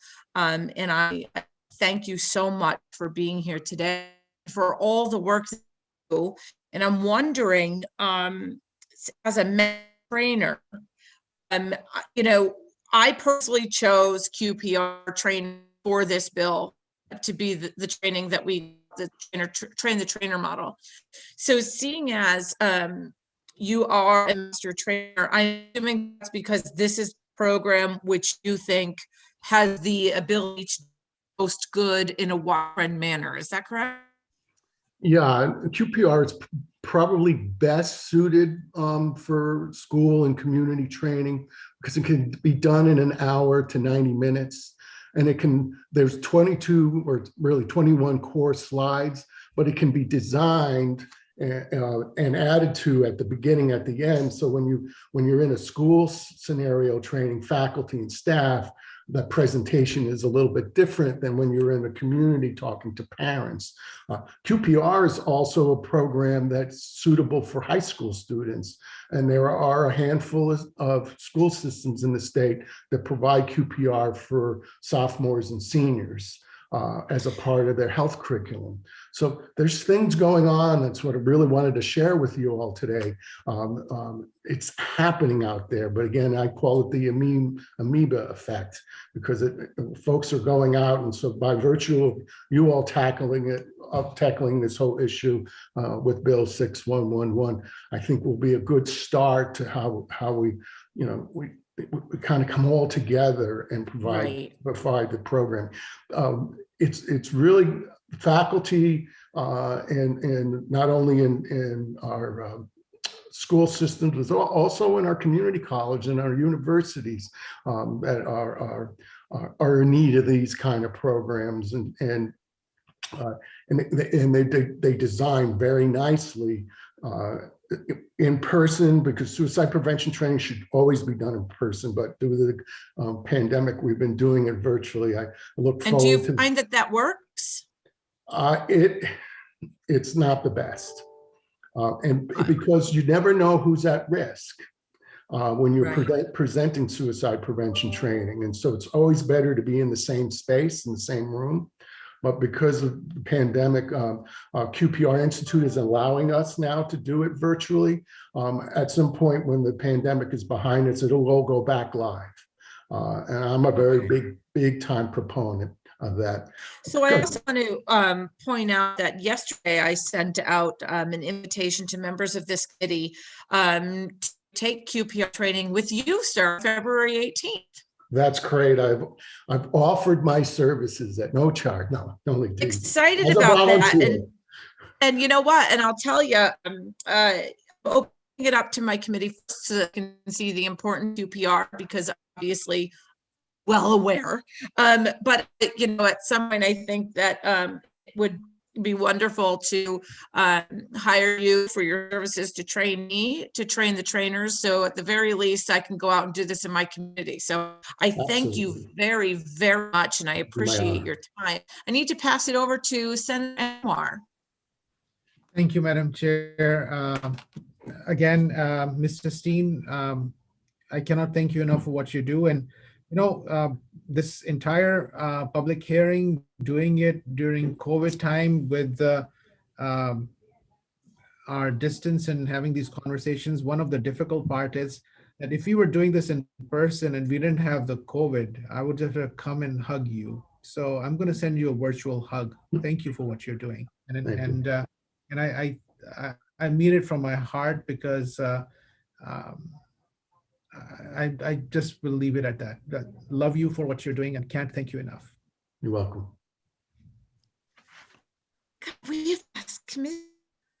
I love my committee members. Thank you, Senator Anwar. So great to have you as co-chair. Senator Martin. Thank you, Madam Chair. Hey, Tom, how are you? Hey, Henry. We went to high school together. Truth be told. Thank you so much for testifying. I was not aware that you lost your son, so my deepest prayers to you and your family. And thank you for this life mission. From what I can see here, the life mission that you've taken on, and your involvement. And actually, you said the term to putting a face to the subject. So thank you. I guess I just got one quick question, Tom. The bill talks about, transferring this over to, sort of creating a pilot program. But knowing now that we have a structure in place with the under the Connecticut Suicide Advisory Board, how do you think we should proceed? Yeah, as you know, from a citizen, and I can talk, I'm not connected to an agency or anything. I think the Connecticut Suicide Advisory Board has a very well working relationship between agencies. And I think that's a rarity, to be honest with you, as a taxpayer. I salute them all for doing that. So I think if you can come up, you can adjust. I don't know if necessarily you need a pilot, but you could certainly build a collaboration between agencies, the Child Advocacy Office, DEMIS, and certainly DCF, through the Connecticut Suicide Advisory Board. As a representative of the American Foundation for Suicide Prevention and several other foundations, we need that. We need to be able to bring our resources to one place so that we can then utilize. As a volunteer for the American Foundation for Suicide Prevention, we raise $300,000 a year through our walks, and half of that money goes right back into the state for education and support programs. But not having kind of, I use the orchestra leader, one group kind of waving the baton, it becomes difficult and it becomes hard. So I think I can speak for my other colleagues from the other foundations that we would prefer it to be under the Connecticut Suicide Advisory Board, only because that entity has developed and grown over the past 8 years, and it's there. And I think the Child Advocacy Office, DCF and DEMIS, just by virtue of our experience up to this point, would be more than happy to partner to be able to deliver what this legislation is trying to do. Thanks, Tom. Appreciate it. Welcome. Thank you, Madam Chair. You're very welcome, Senator. Thank you so much, Mr. Steen. Seeing no other questions, we will have you go for now, but I do hope that every single one of our committee members sees you on February 18th. And perhaps if registration gets locked out because the numbers are limited, perhaps I might put you on the spot and ask you to come back and do it again, specifically committee. As many as you want, Senator. Thank you so much, sir. Thank you. And we will be in touch very soon, and we'll see you in just a matter of days. See you again. Thank you. Everybody stay well. Thank you. You as well. Next, we have Kelly Julison Scapino, Will Catalan, and Christina Tusher on deck. Ms. Julison Scapino, how are you? I'm fine, Representative Linehan. How are you? Doing well. Thank you. For everybody who maybe doesn't know, I used to sit on this committee with you at a time, and we worked on some of this legislation together. So it's nice to see you back, and please go ahead with your testimony. Thank you so much, and it's good to be here. And this committee certainly does God's work, and those who have testified before me today, wow, what tremendous stories, and turning those stories into advocacy is really, it's really tremendous. But good afternoon, Representatives Linehan, Dauphinais, Senators Anwar and Martin, and other distinguished members of the Children's Committee. I'm Kelly Julison Scapino. I'm the co-president of the Governor's Prevention Partnership. We're a statewide organization, a nonprofit organization that's focused on supporting parents, programs, and communities with the best strategies and resources to support Connecticut's young people with the tools that they need to make good decisions. And I'm here today in support of HB 6110, but also to respectfully ask the committee to consider expanding the language of this bill to include alcohol ordering and delivery services. Nationally, as I'm sure you know, alcohol sales have increased since the beginning of COVID-19, 29%, and 291% increase in online sales during that time. In the era of the preference for contactless delivery, which is of course understandable, alcohol is being left out on doorsteps without any interaction between the consumer and the person who's delivering, which of course has led to more access by minors, many of whom already have been securing alcohol from their home. Just so you know, youth who start drinking alcohol at or before the age of 15 are 5 times more likely to have alcohol dependence disorder later in life.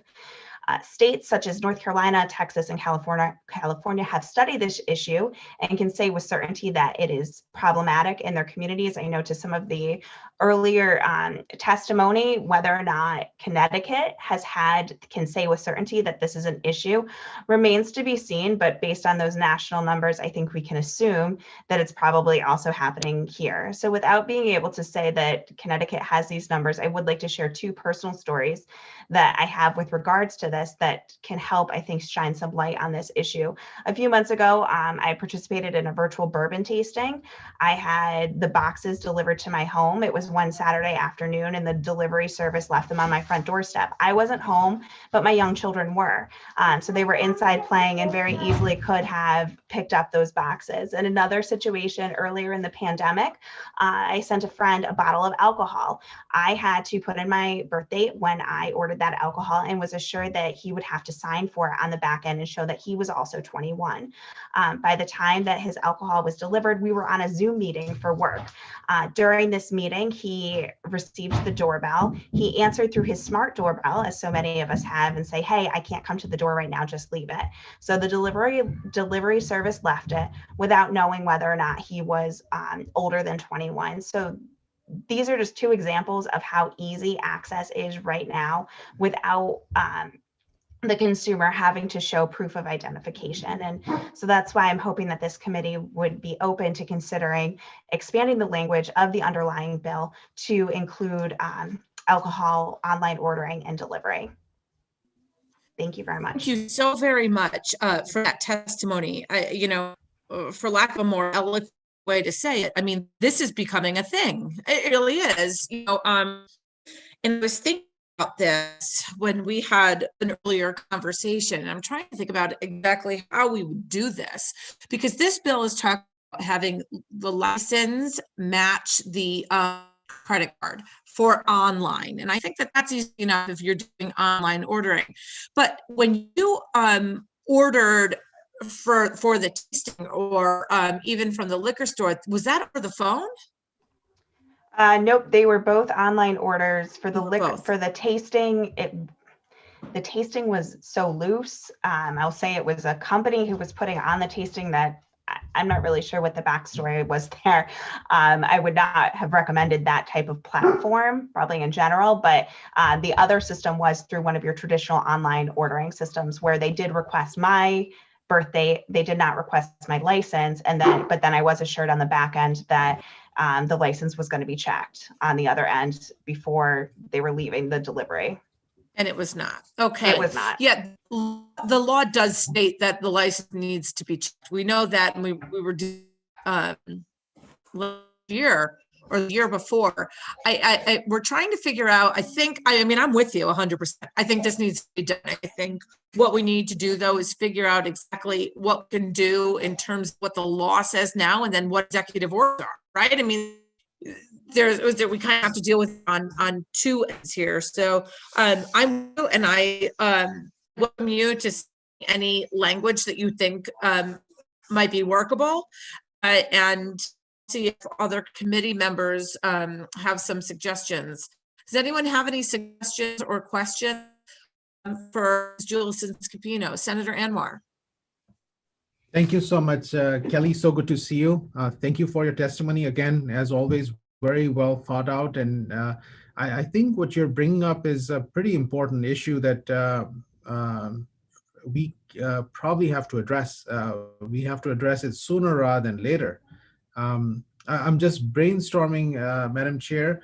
I think because that's a substantial addition to this bill, there's a possibility that if we were to add that, we'll have to have another public hearing around that topic. So the businesses and individuals would have an opportunity to weigh in on that, just to be on the safe, so that everybody can weigh in on it. But I'm very open to this idea because frankly, no child should have access to some of these things because first of all, it's not legal for them. And then if they're doing it online, that's exactly the intent of this bill. So I agree with you, Kelly, again, as always. Yeah, I think you are correct. And I think what we're going to have to do, very, very, very least, is work with our folks in general law, because that's where they normally sit. I have no problem doing something here and knowing that it would have to be sent to general law. But I'm so glad that Kelly brought this to our attention, because I think it's important.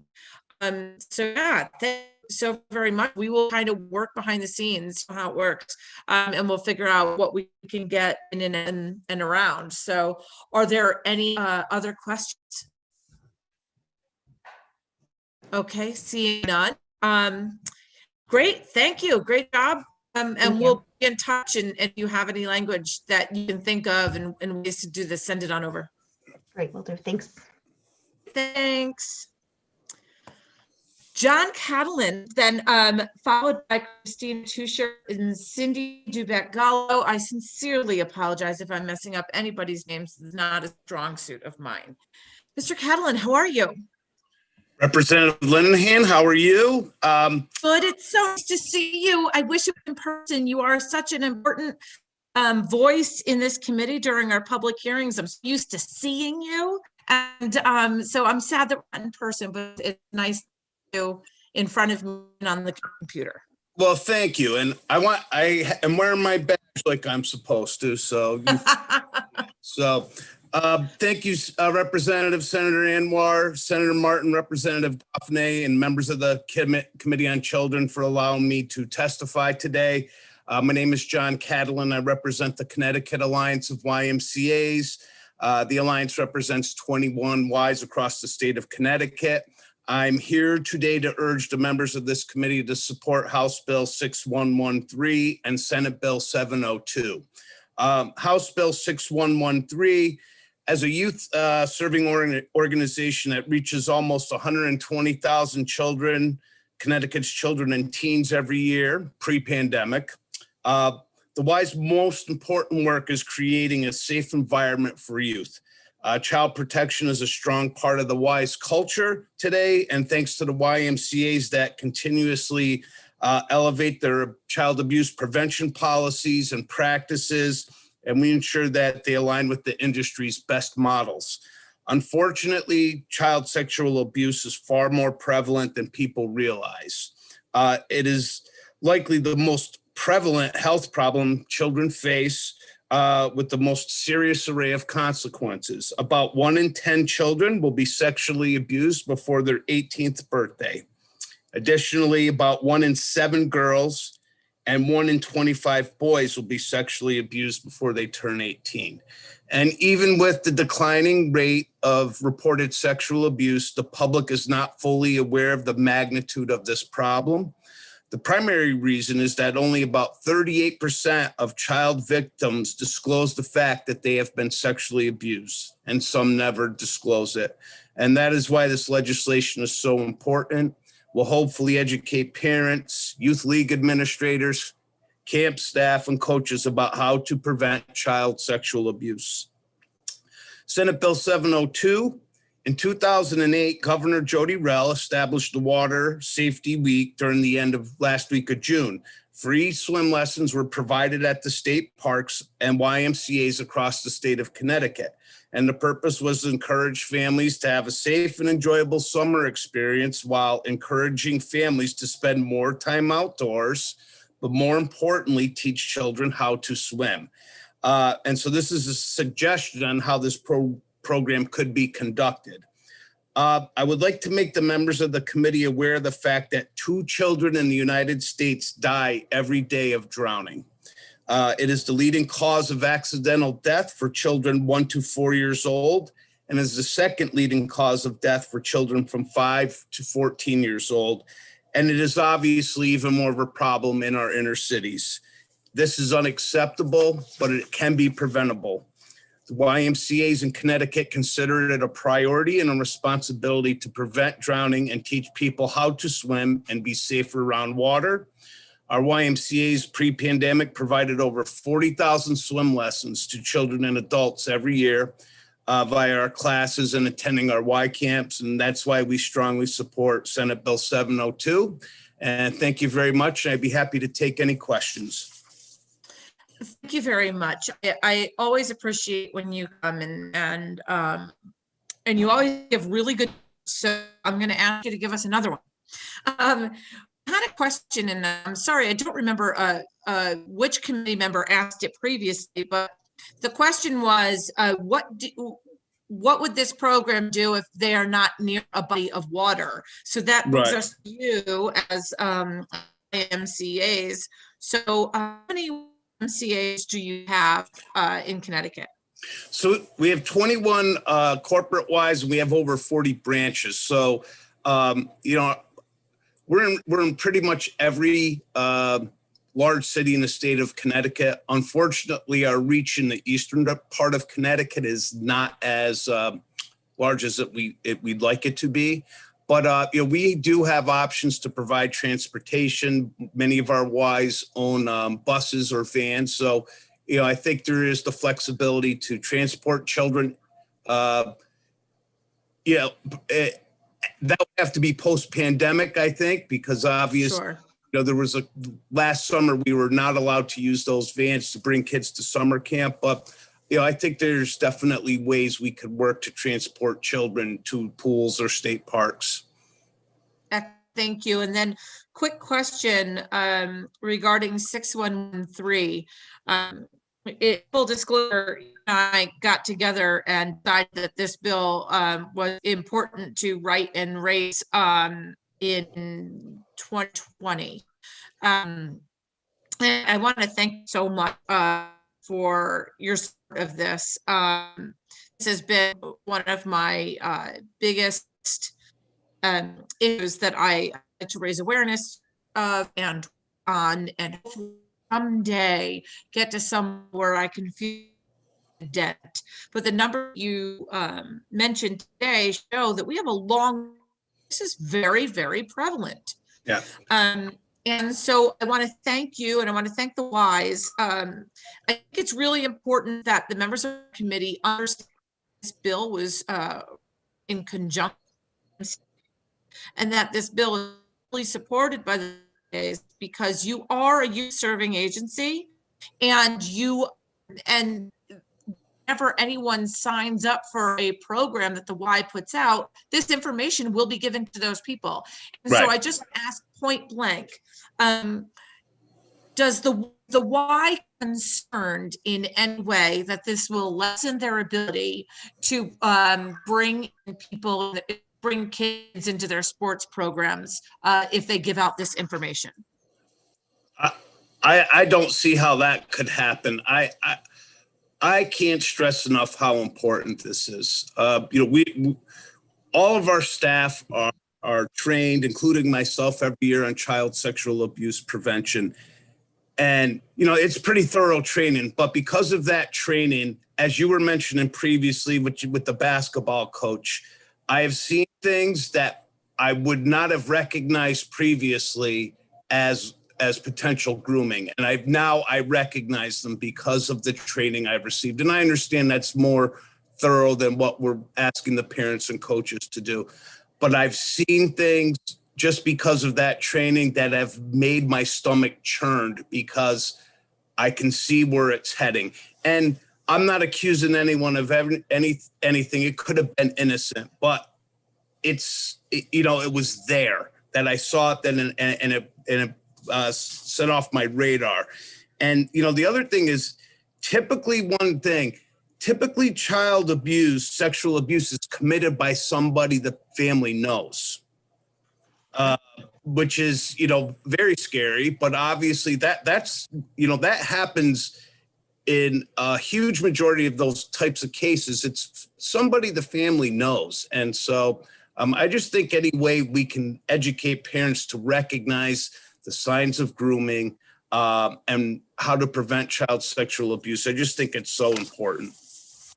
Right, because the giving out of this information is not only about warning people to look for things with the coaches. It's also a vehicle to get information to kids regarding every adult in their life. Yeah, absolutely.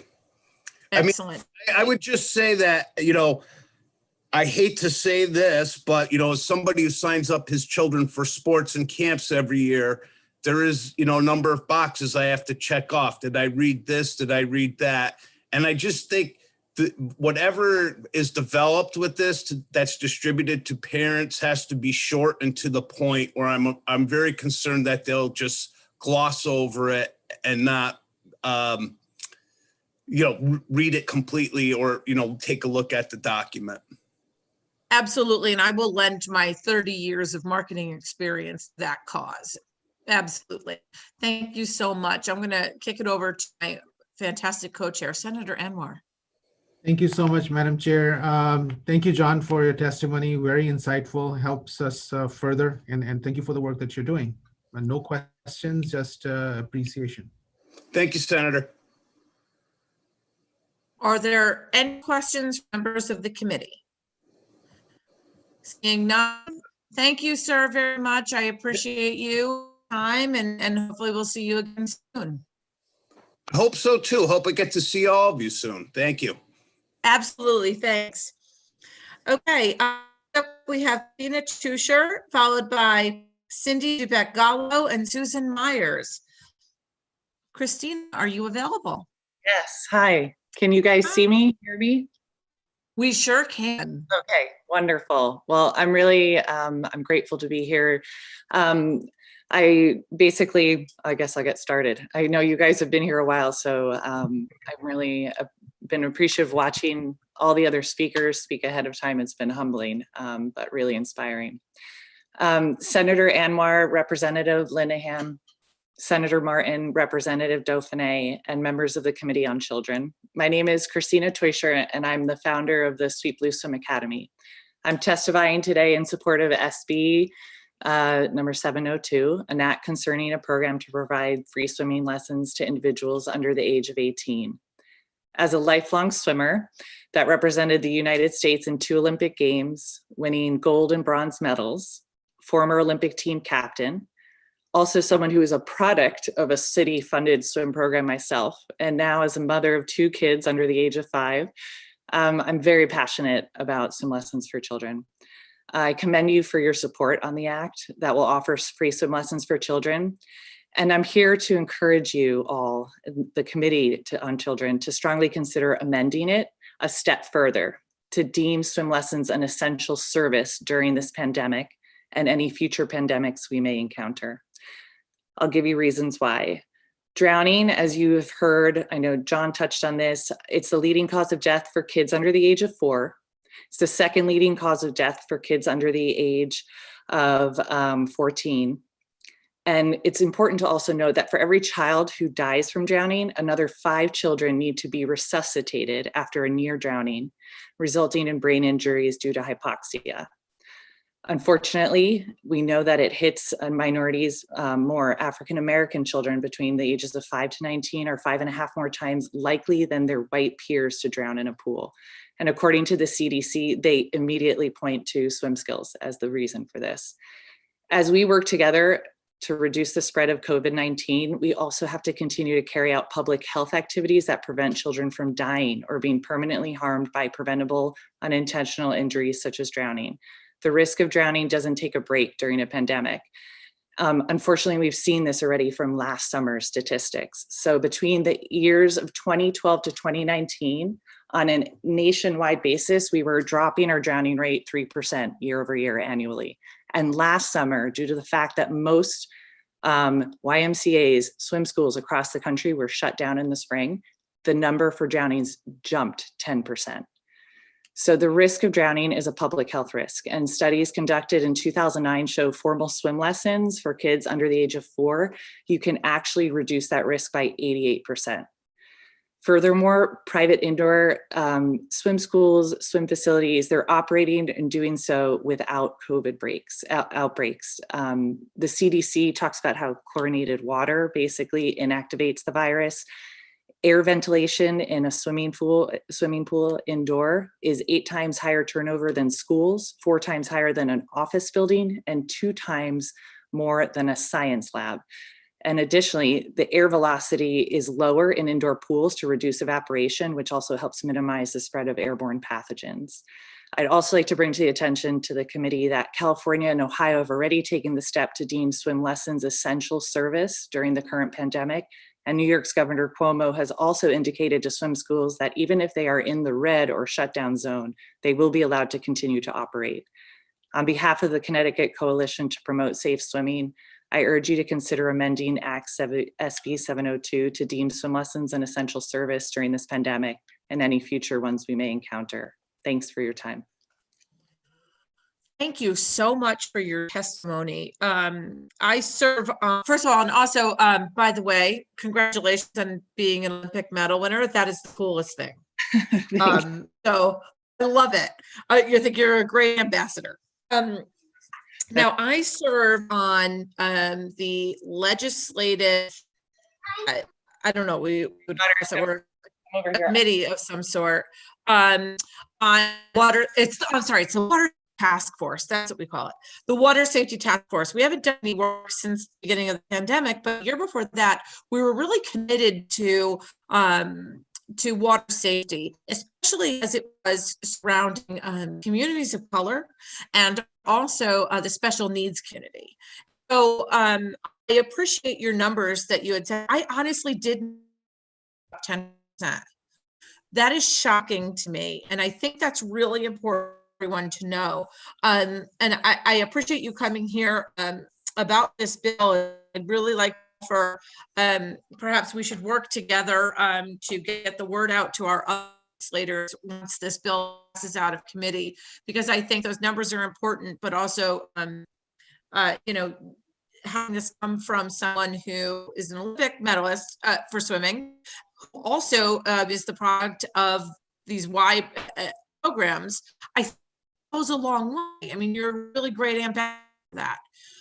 As far as making it necessary in a pandemic, I think that's really, really important. I hadn't, like I said earlier, I've known about these numbers. So that's something I'm very interested in. Really like for you to possibly contact me if you can shoot me an email off, because I think there might be something that we can do outside of this legislation to get something done rather quickly. Yes, I would be happy to do that. And you know, I know you were asking John about earlier about, you know, how do we get these programs started? USA Swimming, which was, you know, that's the whole competitive arm of swimming here in this state, in the country. They have a swimming foundation and their whole focus is giving money to programs that are basically teaching underprivileged kids to swim. And I know that they're also helping in implementation of that, but a large part of it is education. So Water Safety Month is May. We always, we print out, and it doesn't matter your background, socioeconomic, most people don't understand that most children can drown in as little as 2 inches of water. So a lot of drownings happen just in or around the home. So even if, you know, we're talking, you can't transport kids, you can start to educate even, you know, families about how this even happens in the home. Anything for preventative, it's so important. Swimming lessons is one aspect of it. So That's a great point. Honored. Yeah, I go to schools and preschools and daycares to read Stewie the Duck Learns to Swim.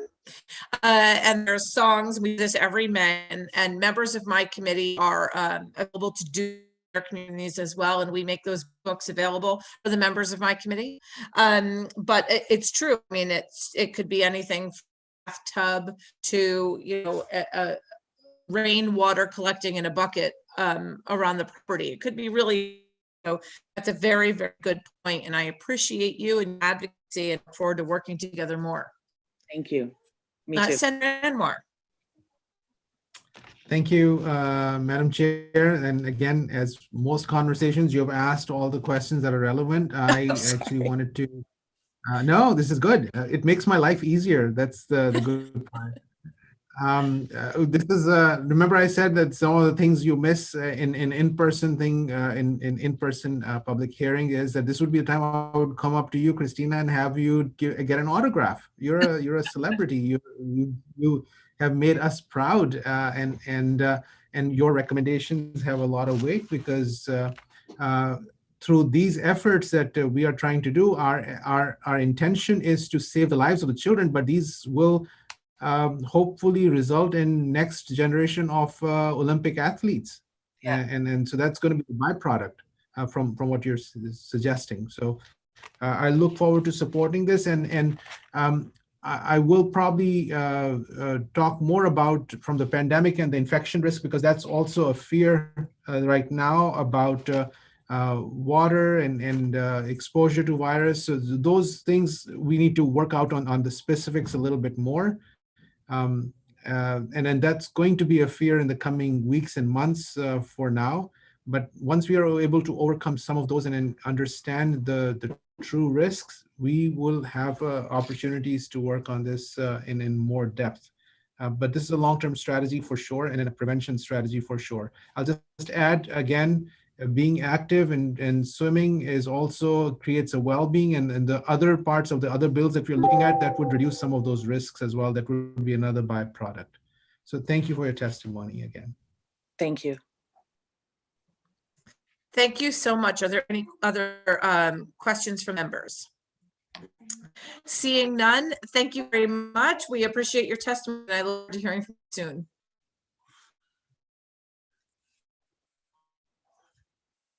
I'd like to now call Cindy Dubeck-Gallo, followed by Susan Myers. Cindy, are you there?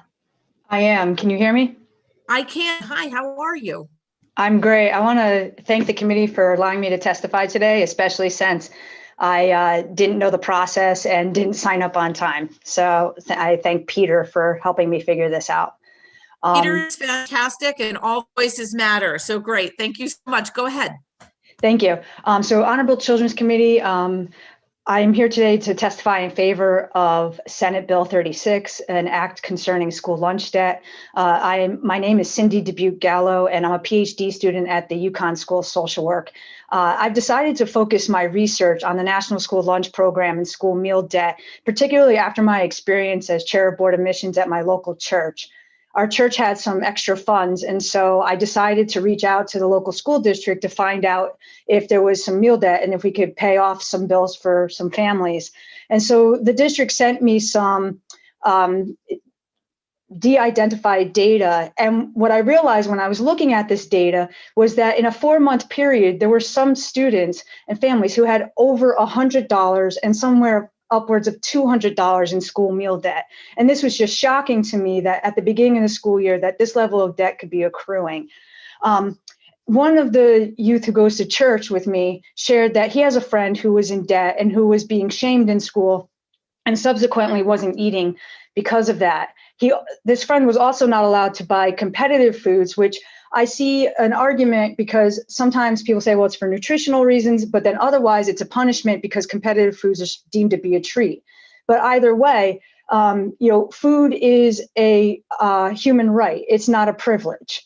And my church friend actually tried to buy competitive food for this other student and was yelled at by the cafeteria worker, and then later on called down to the administrator's office, pulled out of class for it. So these are the sort of things that are happening on the ground. One of the things I want to raise for the committee, and this is part of my testimony, is that Connecticut has access to the community eligibility provision, which is through the Healthy Hunger Free Kids Act. And this program essentially allows if 40% of students in the school district are eligible for SNAP or TANF, then everyone in the school or everyone in the district can receive free lunch. The child that I spoke about earlier goes to a CEP eligible school, but because the school chooses not to participate in CEP, this child is accruing meal debt and is experiencing shame and is going hungry because of it. In addition, allowing anyone to pay off school meal debt is good. I want to ask the committee to consider some additional language that schools can and are encouraged to reach out to families experiencing debt to find out the circumstances and offer linkages to social service supports, including helping them fill out the SNAP application, helping them fill out unemployment or whatever else. This, because it's not stated in statute or regulation or even a direct recommendation by the Department of Education, some districts do this, some don't, and it's an uneven policy that's happening across the state. Now, some people might argue, and I had a conversation with someone from the Department of Education who shared this as well, that the information of students who are experiencing meal debt is private, and yet federal law only protects the privacy of students who already receive free and reduced lunch, does not protect students who are not receiving free lunch. And in my submitted testimony, I have a link to the federal statute for you. So the other thing is the USDA Food Nutrition Service actually has a recommendation that a trusted school official may reach out to families with unpaid meal debt and assess the situation firsthand, and then try to find the appropriate response for each family. And I think that, as others have testified, these conversations can really help to understand the underlying issues that families are facing. And I also think that this is something that can be done by the McKinney-Vento liaison, because what we might find is that there's some families who are actually experiencing homelessness or at risk of homelessness, and we could shed a light on that problem in the schools even further. I truly believe that meal lunch debt is an indicator of at risk of homelessness. The last thing I want to just say is that, a couple of other recommendations and thoughts on this. I feel like the way that the legislation is written is really about solving the problem for school districts and less about solving problems for the children. And so I think that a child-centered approach is really working with the families to figure out what's going on with them. I think it's also ensuring that we're not creating conditions which force children and families into debt when it's preventable, particularly around the CEP issue. And I think that if a school chooses not to participate in CEP and there's kids experiencing debt, then they should pay the burden of it, because that's the cost of doing business and choosing not to participate in that program. And I think that we must have a child-centered policy ensuring that all children have access to healthy meals without the specter of shame. And I thank you for giving me the opportunity to testify today. Thank you so very much for your testimony. I think you brought up a really great points, and I love that you pointed out that it could be an indicator of homelessness, and so that to me set off alarms in my head that we really need to focus on that as well. I'm going to kick over quickly to Senator Anwar, because this is something great importance to him, and I want to give him the opportunity to. All right, Senator Anwar. Thank you, Madam Chair. Thank you, Ms. Dubois Gallo. I messed up your name, did I? Sorry. Can I say? Okay. First, thank you. Testimony was very useful, and I think it alluded to the issues that I had mentioned with one of the previous individual who was speaking on this, and they felt that there were going to be issues. I wanted to pick your brain on the part of this legislation says that when the families will be communicated with by the school in order to pay, they would actually inform them in their communication a number of things. For example, they would be expected to give them the information on local food pantries and application for the school district's program for free and reduced price meals and the SNAP program as well administered, and then also give them the link to the website from the town's support system. So is that going to be enough, or do we need to do more in your opinion? I think that providing people the information is great. I really would stress, and this is probably because I'm a social worker, I really think sometimes people need a little extra hand-holding and the ability to meet with someone one-on-one who can help them navigate these complex systems. I don't know if you've ever tried to fill out a SNAP application, but it is not easy. It is like burdensome, and for people who may have limited reading capacity or may not be native, or they're native English language speakers, or this could be a real challenge. And so I think that, information is not enough. I think that we need to, and this, I really think this could be done too. And I understand that schools are overburdened and there's not enough school social workers and that sort of thing. And so I think that this probably could be done in partnership with local social service agencies in the town. right? What's stopping, Hartford Social Services or Ellington Social Services or East Hartford Social Services from partnering with the school, where the school is able to say, hey, I've got these families that are in crazy debt because it's not privileged information. Could you reach out to them and maybe they could come into your office, and maybe it's a little less threatening because I can understand there could be a threatening dynamic with the school as well. Right.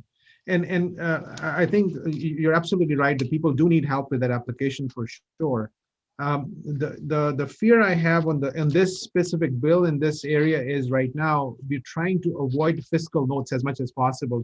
So the goal is to make sure we protect the children and have a mechanism. But if we add a fiscal note, I have some people who may actually say, oh, we are not going to support this, and because there's a quote unquote fiscal note, and that's the world that we sometimes live in the legislature.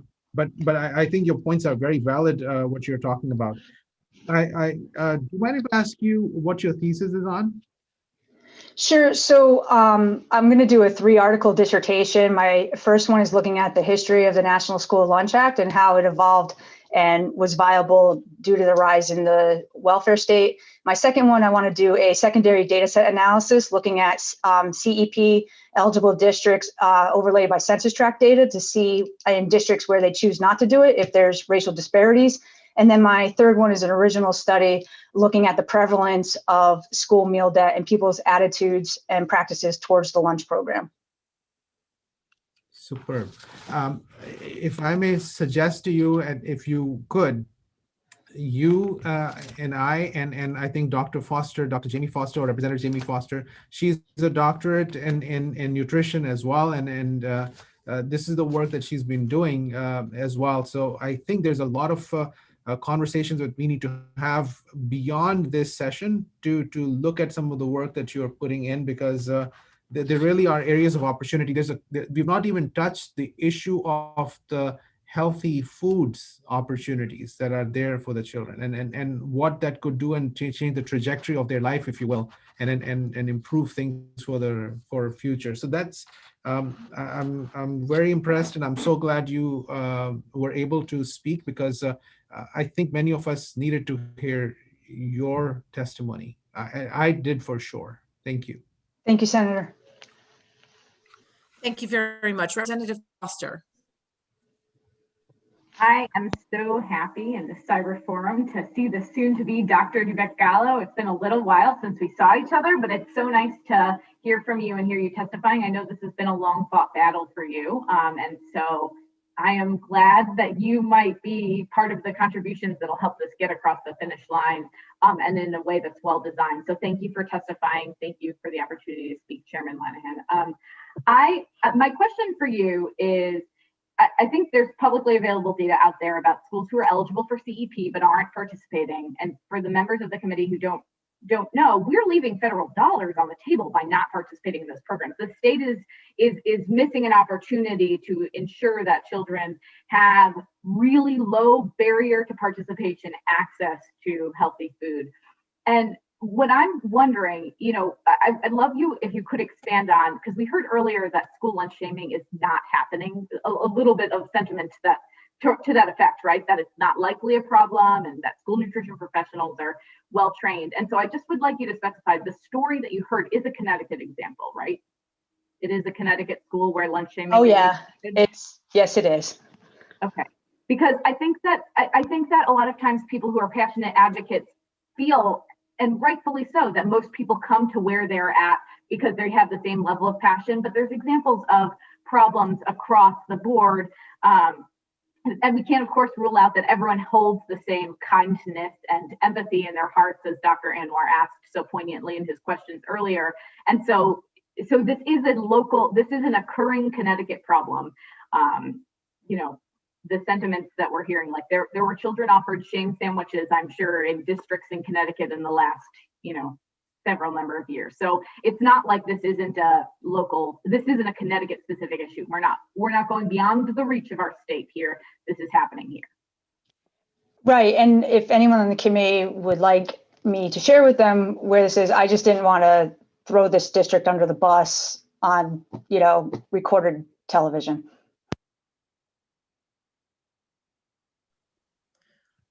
I said, do it all the time. I'm just kidding. Representative Foster, does that conclude your line of questioning?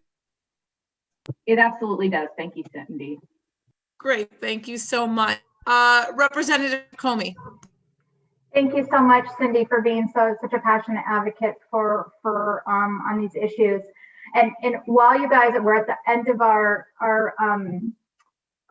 day here, but while you guys are at it and solving all the issues going forward with our school nutrition program, I don't want you to forget the food allergic kids who are not able to access food beyond their, that they're allergic to, especially right now with all these standardized meals, and the Seamless Summer program. There are fewer choices, and they're giving the same food to the entire population, and we're not really seeing any guidance, is my understanding, from the CSDE.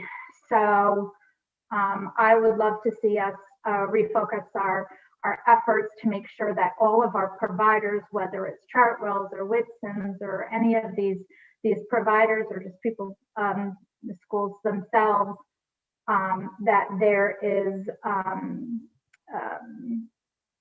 accommodations, that there is a focus on that, and that there is a better system for parents to be able to find out what their kids are eating every day. Because as a mom of a food allergic kid, I tried to go with the yay, I don't have to make a lunch every day.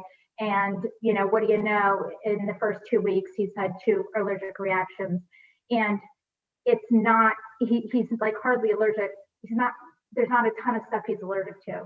So something's going on there. Something's going on with labeling and things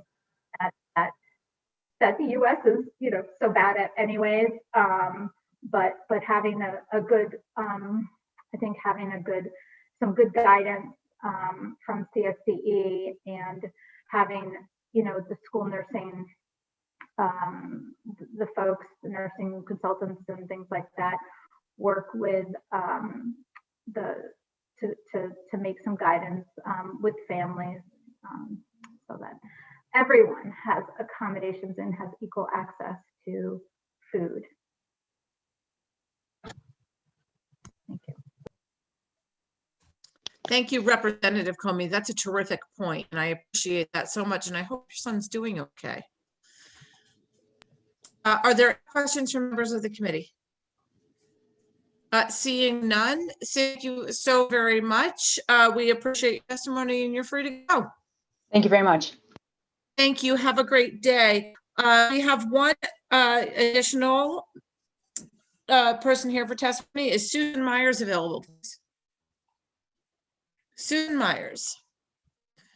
Okay, Susan Myers is not on our stream, been all day, so wish the best to Susan Myers, and we will read her written testimony, and I encourage all members to do that. Before we adjourn the public hearing, I just want to make a quick reminder for chairs and ranking members that we do have a meeting after this, and the link was sent to your email. So we will immediately commence screening. Can I have a motion to adjourn? Motion. Make a motion. And a second. I don't even know if we need a motion. We're going to do this. Okay, we are adjourned. Thank you very much, everybody. Thank you, everybody. Thank you.